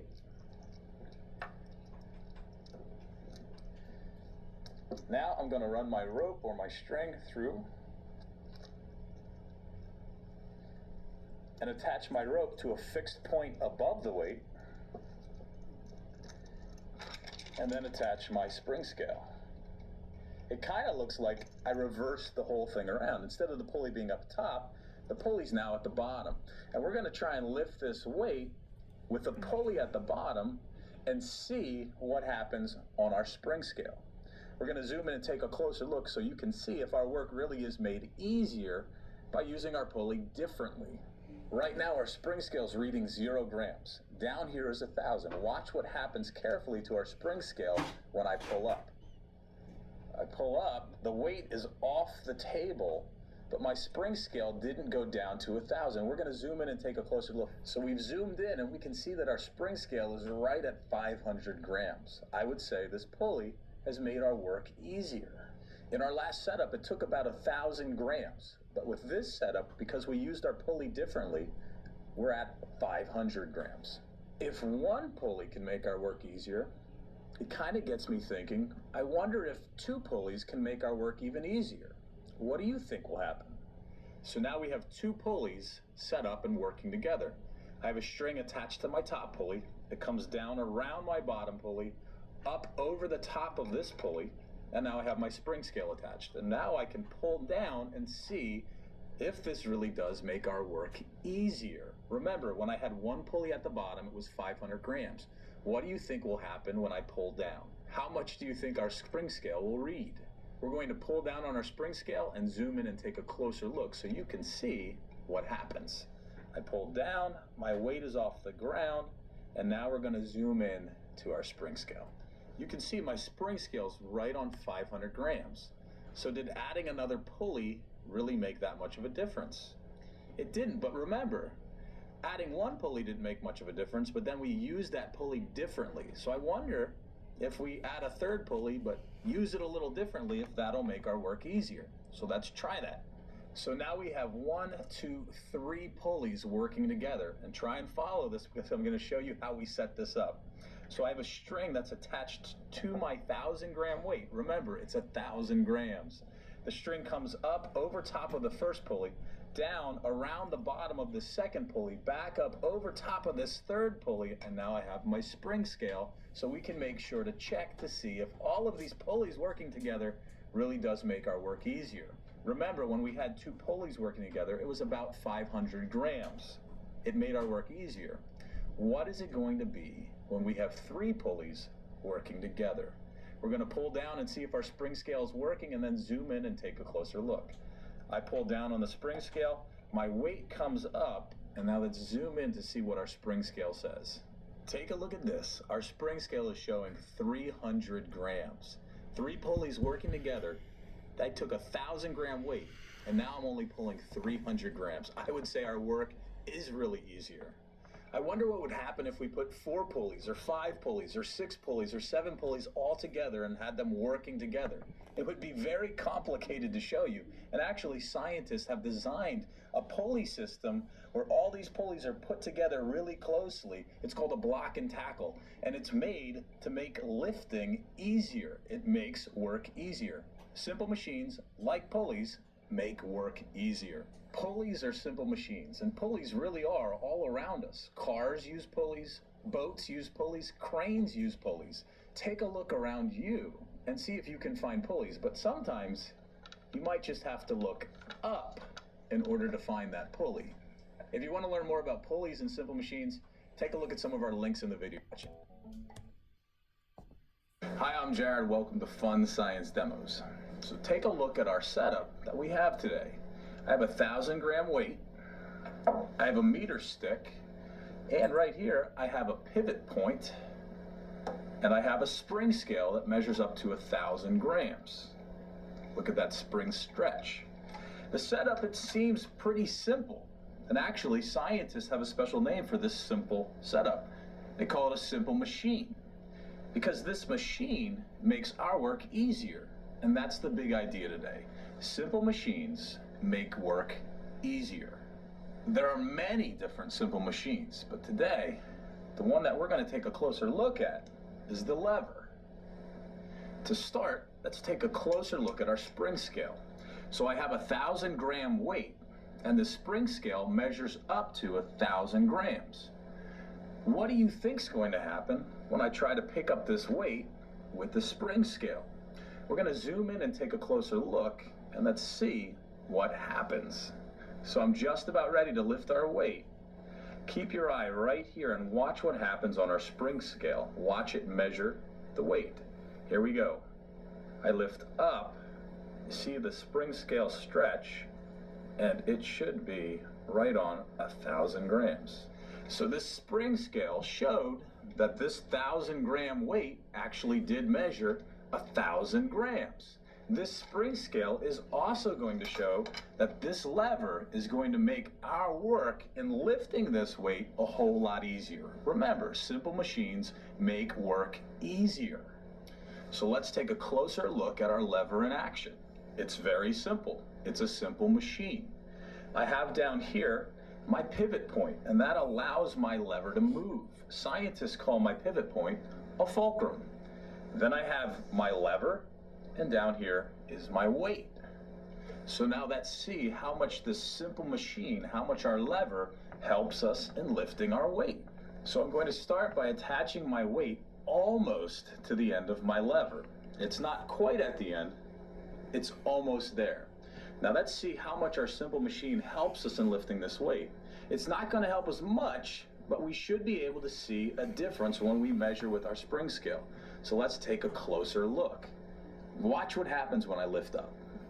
So I'm going to lift up and let's see what our spring scale measures.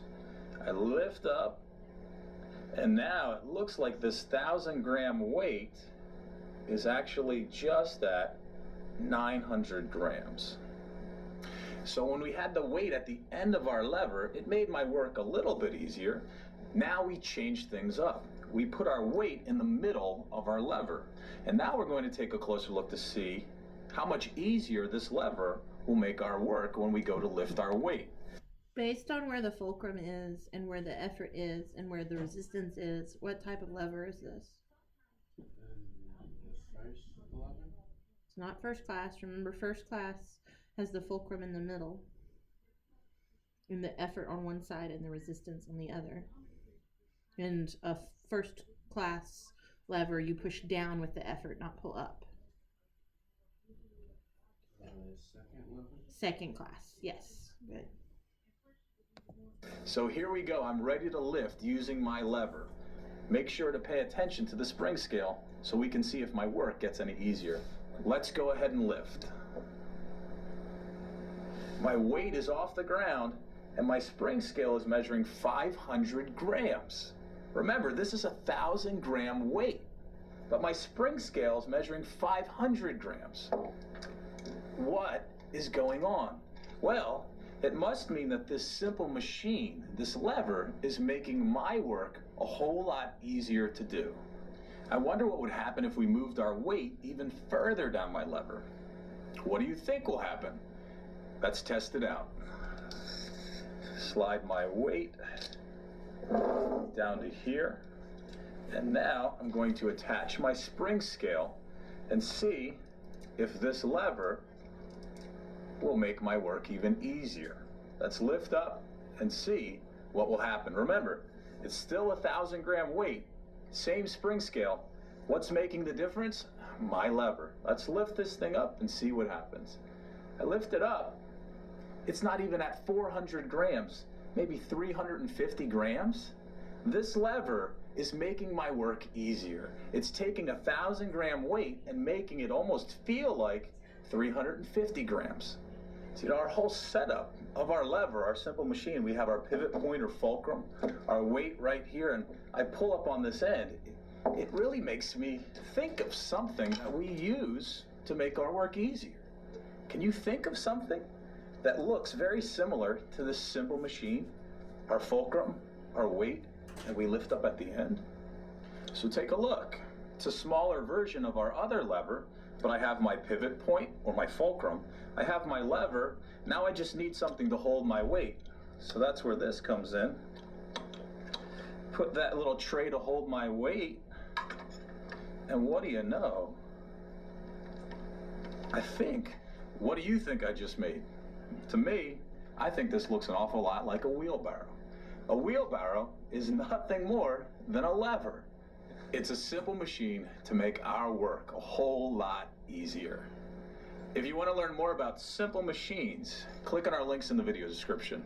Science is so cool, especially when it makes our work easier. Hi, I'm Jared. Welcome to Fun Science Demos. You know, one of my favorite book series is the I Spy series. We open it up and take a look. What's so cool about this book is that they take random objects and just spread them on a page, and then you have to find certain objects hidden right in front of your eyes. You just have to search around.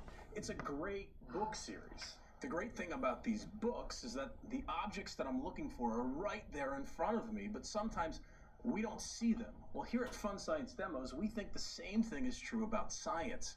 Science is everywhere. Science is right there in front of our eyes, but sometimes we just don't see it. So here at Fun Science Demos, we came up with something we like to call I Try Science, to get us to really see the science that's right in front of us. So I went into my kitchen and I just took a whole bunch of random things, all these different objects right in front of us, and we're going to see if we can try to find the science in these things, specifically the science of simple machines. In some of our other videos, we've actually talked about some of those simple machines. Some things like a lever, or an inclined plane, or a wedge, and a wheel and axle, and we've also talked about pulleys. Well, today we're going to try to find some of those simple machines in these everyday objects by trying them out. I try science. So let's start by trying this grater and see what happens when I try to run the apple over it. Here we go.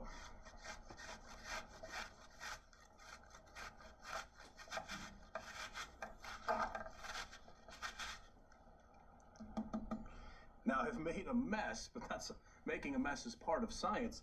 But what do we spy? What do we see after we've tried this? Well, I see that little parts of the apple were actually removed from the other part of the apple.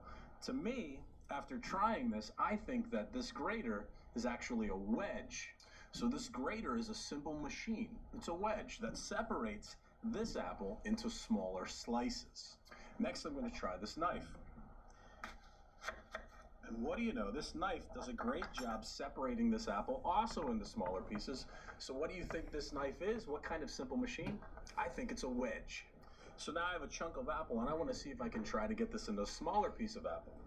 I'm going to try this. Now I know a lot of people normally will use this to cut pizza into smaller pieces, but I want to use this to see if I can cut my apple. So let's give it a try. Wow, that made the cutting so much easier. Well, that's exactly what simple machines do. They make our work easier. And you can see I've separated this apple into smaller pieces, so that must mean this is a wedge. But did you notice something else as I pushed it? Watch carefully. This rolled. It spins. What kind of simple machine do you think that is? So we've zoomed in so you can see our wheel spinning, and I just gave you a clue. This simple machine is a wheel and axle. So now I have a small pile of apples, but I don't want to get my hands messy picking it up. So what can I use? I can use my trusty tongs. I can reach down and pick up a chunk of apple. What kind of simple machine do you think these tongs are? These tongs are a lever. And they're going to help me put all of this apple, clean it up and put it into this jar. So here we go. Unscrew the lid, and wait a second. Think about what I just did. I unscrewed the lid. I have just found another simple machine at work right in front of us. What kind of simple machine do you think this lid is? We've zoomed in so you can take a closer look at our jar, and I want you to look at this glass line. It slowly goes up as it wraps around the jar. That's actually an inclined plane. And what that allows me to do is to screw the lid on and off, and now I can put my apple into my jar. So now I can use my lever to put all of my apple into the jar, and then I can use an inclined plane to seal it tight, so I'm ready to go. I Try Science gets us searching for science that's right in front of us, but sometimes we just don't see it. Why don't you try to go into your kitchen and see if you can find the simple machine science that you might use every single day without even, especially when it makes our work easier.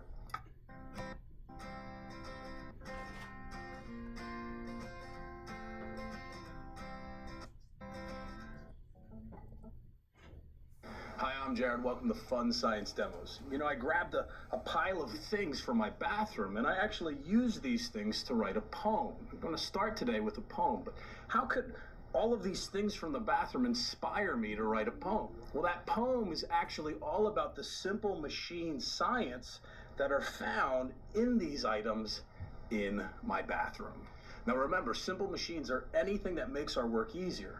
So I'm going to read the first line of the poem, and then we're going to go on a little hunt to see if we can find the thing that the poem is talking about. But we're not just going to see if we can find it, we're going to try that thing out to see if it really does match the clue from the poem. So take a look at what kind of things we have in front of us. So we've zoomed in so you can take a closer look at some of the items. We have a scissors, fingernail clipper, Q-tip, hair beret, tweezers, that's a flossing stick. Here's a tub of floss. We have chapstick, hair gel, deodorant, a brush, container for my contacts, a razor, an electric razor, a toothbrush, a tube of toothpaste, some clothespins. This right here is a faucet on my bathroom sink, and we have a roll of toilet paper. So here's the first line of the poem, and it actually has two clues. So here we go. I try a lever that stops the drain and a cap that works because of an inclined plane. Stopping a drain. Well, remember, what do you think? Look around. What's going to stop a drain? Well, I look at this thing, and this looks like it fits into the sink. Now, I couldn't bring in my whole bathroom sink, but I could bring in the faucet. And here's a faucet. I'm going to spin the faucet around. And most sinks, you'll be able to see this little thing in the back. Well, when I lift it up, what does it do? Well, this is my sink stopper, and it sits in my sink. And when I pull this lever up, guess what happens? The sink stopper goes down. I think we found the thing that stops a drain. Now, what about, and it's not just a thing, it's a lever that stops the drain. What about a cap that works because of an inclined plane? Well, what's an inclined plane? So now we're onto our cap that works because of an inclined plane. Let's look at some caps and try them out. So I have a cap to some hair gel. How does this cap work? Well, it flips open. That doesn't look like an inclined plane to me. What about my deodorant? Nope, no inclined plane there. Let's try toothpaste. Here we go. I can't pull it. I have to unscrew it, and what do you know? By trying it out, I think we found our inclined plane. If you look carefully, we're gonna zoom in so you can take a closer look at the cap. Take a look at the top of this tube of toothpaste. I can see an inclined plane that's slanted, but that inclined plane is wrapped around the top of the tube. I found a cap that works because of an inclined plane. Here's the next line of the poem with our next 2 clues. I try a lever that pinches and grips, and a wedge that separates, cuts, and clips. So let's start with the first one. I try a lever that pinches and grips. What could pinch and grip? Well, I see 2 things. Do you see them? Let's try it out. Let's try this, and let's try this. What are they? Well, I have a clothespin and I have a tweezers. Let's see if it actually pinches and grips. So here's my lever. You can see it work. And it does pinch and grip. I can use this to hang clothes out on the laundry line, or I could use my tweezers, and this does pinch and grip. I think we found it just by trying it out. Now we're looking for a wedge that separates, cuts, and clips. So what things here do you think we could try that actually cut, clip, and separate? I see a couple of them. Do you see them? I'm thinking a razor, a scissors, and this, a fingernail clipper. So why don't we try them out? Wow, it almost looks like, well, I'll try it out on my fingernail. Line it up, clip it. But think about this. Do we see more than one simple machine at work in this fingernail clipper? I see the wedge up front, but what am I doing here with this part of the fingernail clipper? I think it's a lever. I have a lever and a wedge. Let's look at our scissors. Can I cut and clip with this? I'll try my fingernail again. Or maybe I'll cut a part of my beard, I don't know, trim it up. I think it does cut and clip. And then my razor, we're gonna zoom in so you can take a closer look at the blades on this razor, and you will see that they do cut and clip. We've zoomed in so you can see the blades on this razor, and those blades are actually wedges that separate, cut, and clip hair that I could shave my face. And now we're ready for the last line of our poem. I try some wheels and axles that spin. What simple machine is a clothespin? All right, here we go. Wheels and axles that spin. Well, I think I see 2 things that spin. One is obvious.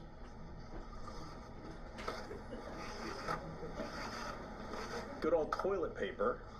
But the other one's not so obvious. I have a container of floss. Now watch what happens when I pull this string. It comes out. So what's going on inside this container of floss? Let's take a closer look by opening it up. We've opened up our container of floss and zoomed in so you can see the wheel and axle in the center. And watch what happens when I pull my string of floss. It spins. I try a wheel and axle that spins. It actually wants to come apart.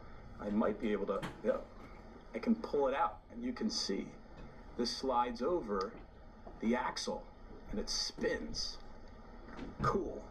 Isn't it amazing how simple machine science is simply everywhere? Well, we patterned this idea of I try science.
For homework, I want y'all to see if you can find some simple machines at your home, and want you to write them down. So what the item is and what type of simple machine it is, and bring that back. In the first place. Well, this is where they come into play, or at least where it is that they start to actually achieve power in the first place. Because if we're going back in history, right, if we're going to be talking about the Habsburgs and their terrible, terrible chins, their origin is a little bit uncertain. I say that because historians still debate the exact origin of them. It is commonly agreed that the dynasty was born from the Edicanid Frankish noble family, this being something that would later support Queen Brunhilde of Austrasia against Westra's. I said for homework for science, I want you to look around your home and see if you can find an example of each one of the simple machines and bring back the name, like on a list. Merovingian kings, which it's a whole other thing to get into in the first place, but following the Queen's defeat back in the year 613 and the unification of all of the Franks under the rule of Dagobert I during the early 630s, the Edicanids would rise to prominence and from this obtain the Duchy of Alsace, as in, like, Alsace-Lorraine. Like, later on, they would be divided into various branches, including the Eberhard branch that would rule the possessions in Alsace and Bresgau, which is modern-day Germany and France. And Radbot, the Count of Letgo, well, he was one of the members of the Eberhard Edicanid branch. He ruled a small territory in Swabia in the modern state of Baden-Württemberg, which is near the Swiss border. By the year 1020, Radbot had built the Habsburg Castle in Aargau, which is in modern-day Switzerland. And, catching the name from this, the Habsburg Castle, he would take his name then from that castle.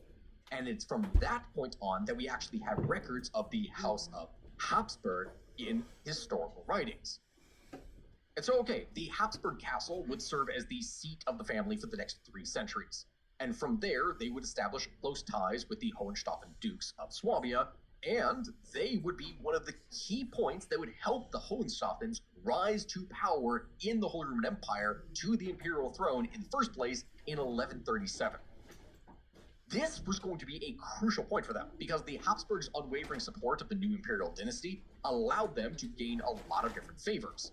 The death of Count Werner II during the Italian Wars of Emperor Frederick Barbarossa in 1167, that allowed them to be rewarded with major land donations in Swabia.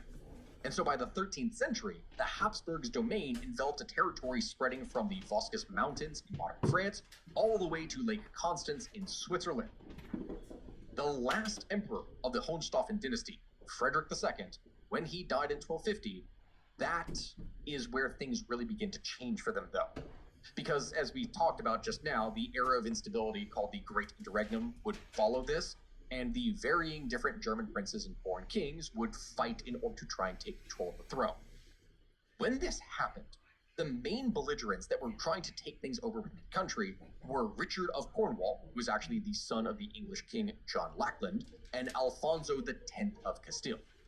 Despite their very strong titles, the German princes didn't want a foreign ruler on the throne, and so they instead elected Rudolf von Habsburg in 1273. The Habsburgs' staunch commitment to protecting German lands from foreign influence, well, that was going to be a major factor in Rudolf rising to the throne and then maintaining power, but that didn't happen at first. And I know that a number of you are going to be confused at first because you're going to think, okay, wait, hold on, the Habsburgs have achieved power, they've done it, they're the emperor. Well, no, not exactly. See, Rudolf did not gain the title of emperor because in order to become the Holy Roman Emperor, one has to first be validated by the Pope. And so, for a while, he was just King of the Romans. That's all that was, which is still an impressive title, but it's not Holy Roman Emperor. And so it was then that he immediately started to conquer land that had been lost to neighboring non-German realms, such as Bohemia. And by 1286, he had managed to firmly secure the duchies of Austria, of Styria, and Savinia under Habsburg control. He would ultimately die in 1291, which would leave a strong legacy for his descendants, but he hadn't achieved everything that he needed. And while Rudolf's son, Albert I, would manage to keep the Roman kingship after defeating his rival Adolf of Nassau in the Battle of Gohlheim in 1298, his son, Frederick the Fair, was not successful at all. He ended up losing the imperial crown to Louis of Wittelsbach.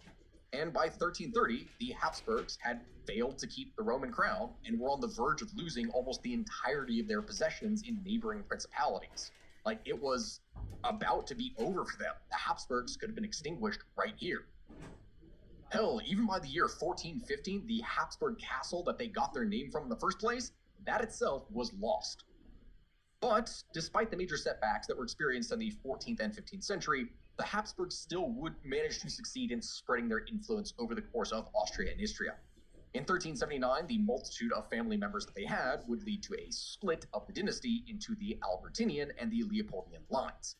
While the former would have control of Lower and Upper Austria, the latter would rule Inner Austria as well as Styria, Carinthia, and Cariola. In the early 15th century, Duke Albert V of the Albertinian line would manage to gain control of Bohemia, Hungary, and Luxembourg. However, his death in the wars against the Ottomans, which is something that I would need to talk about here later because the Battle of Varna is something massive, but that death would cause Habsburg rule to break over Central Europe, at least in the meantime. And at the same time that that happened, though, the Leopoldian line, they would manage to split even further. Despite all that happening, Count Frederick would be elected to the Roman throne in 1440. And in 1452, he would be crowned as emperor by the Pope in Rome.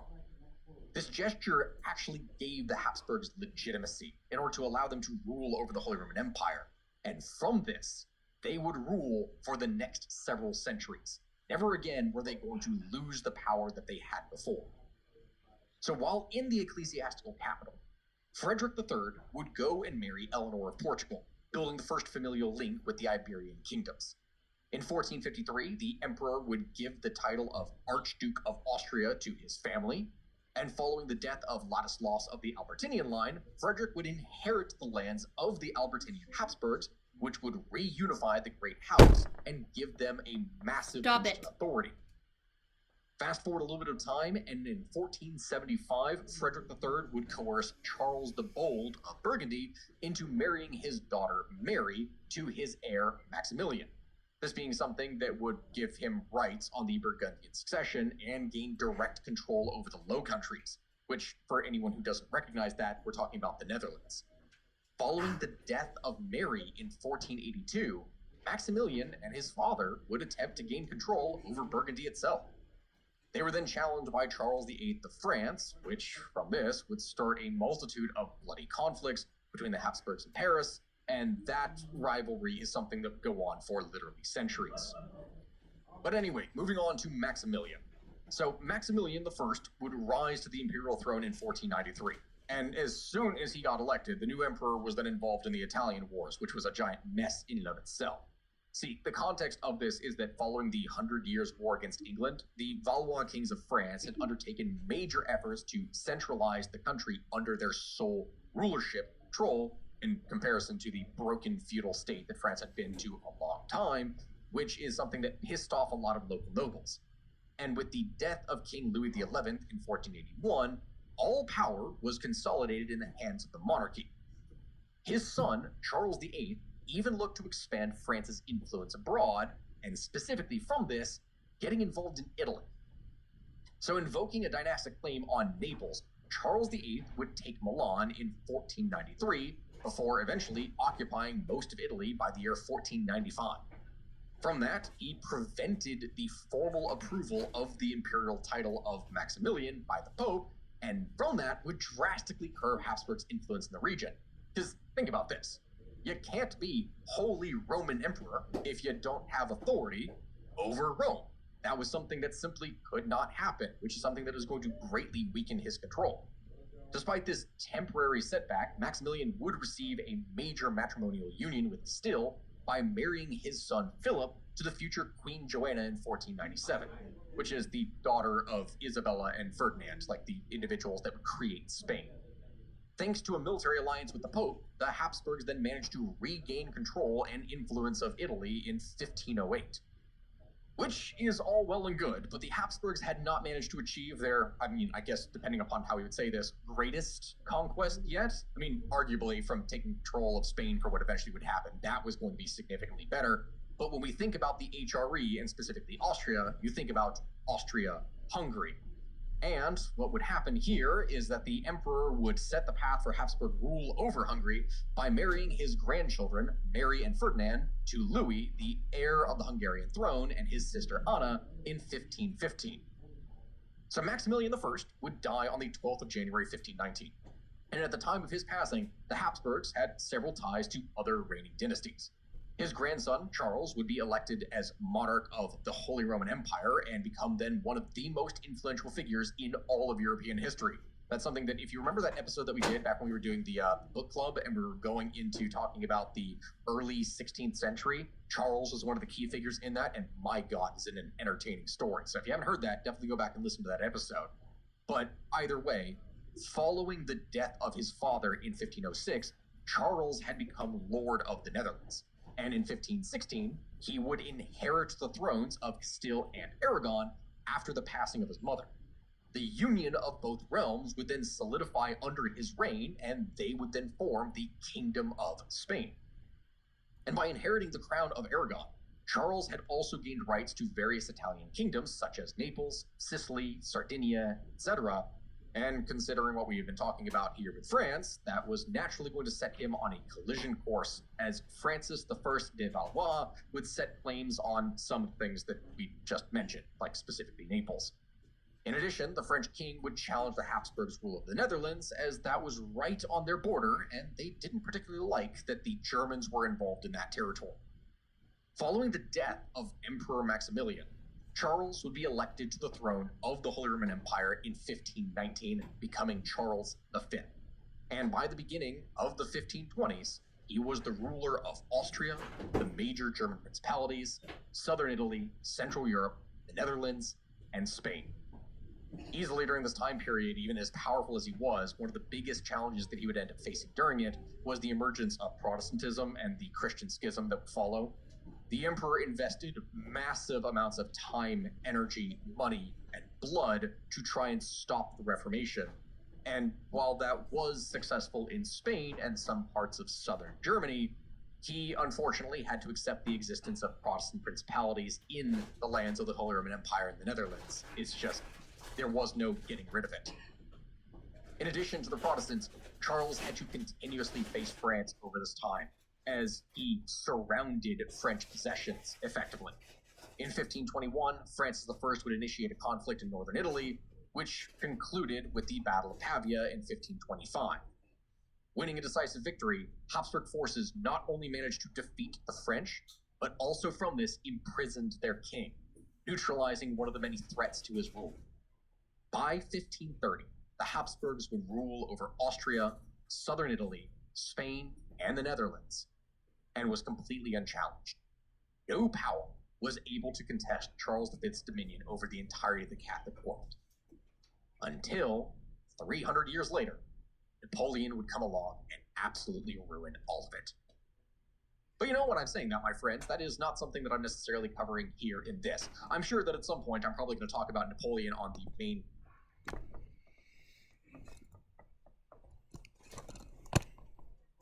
While the Holy Roman Empire was coming up, there was another empire forming in the Middle East. It was originally in Spain until the Inquisition, well, a little bit before the Inquisition. But the Inquisition is going to stamp out the rest of it, and of course that was the Islam Empire.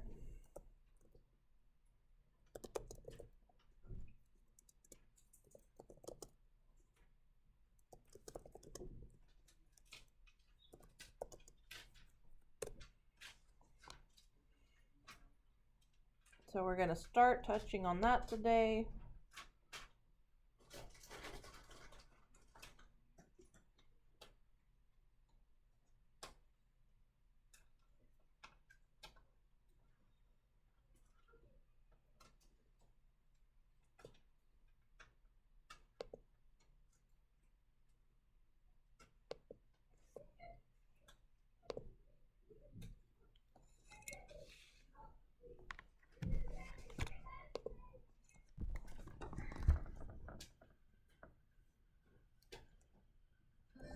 Bedouin society was divided into different clans, each headed by a leader, called the Sheikh. He was chosen from a group of elders called the Majlis. And it's not the video that I clicked on.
Come on, computer.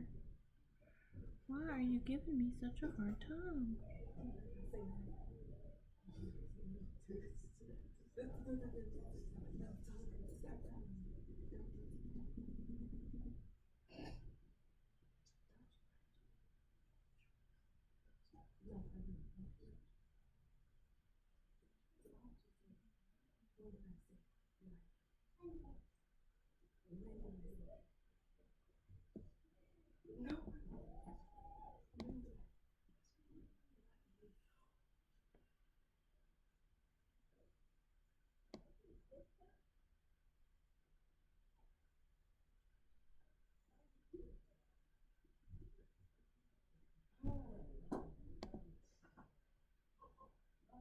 Did Islam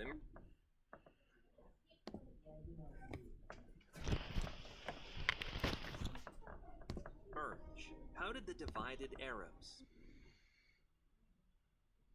within just a few decades, create an empire that conquered Persia and Byzantium? We will explore those questions in this video about the Prophet Muhammad, the first caliphs, the fitnas, and the wars for faith and power. The Arabs, inhabitants of the Arabian Peninsula, lived in a state of disunity for a long time. In the pre-Islamic era, powerful and sometimes semi-mythical kingdoms arose on the peninsula. They left behind remarkable architectural monuments, as well as myths and legends. Among the Arabs, there were many tribes. They were divided into various clans and were constantly at war with one another. In general, Arabs are divided into Bedouins and Fellahin. The former were nomads. Bedouin means desert dweller. They traveled from one oasis to another,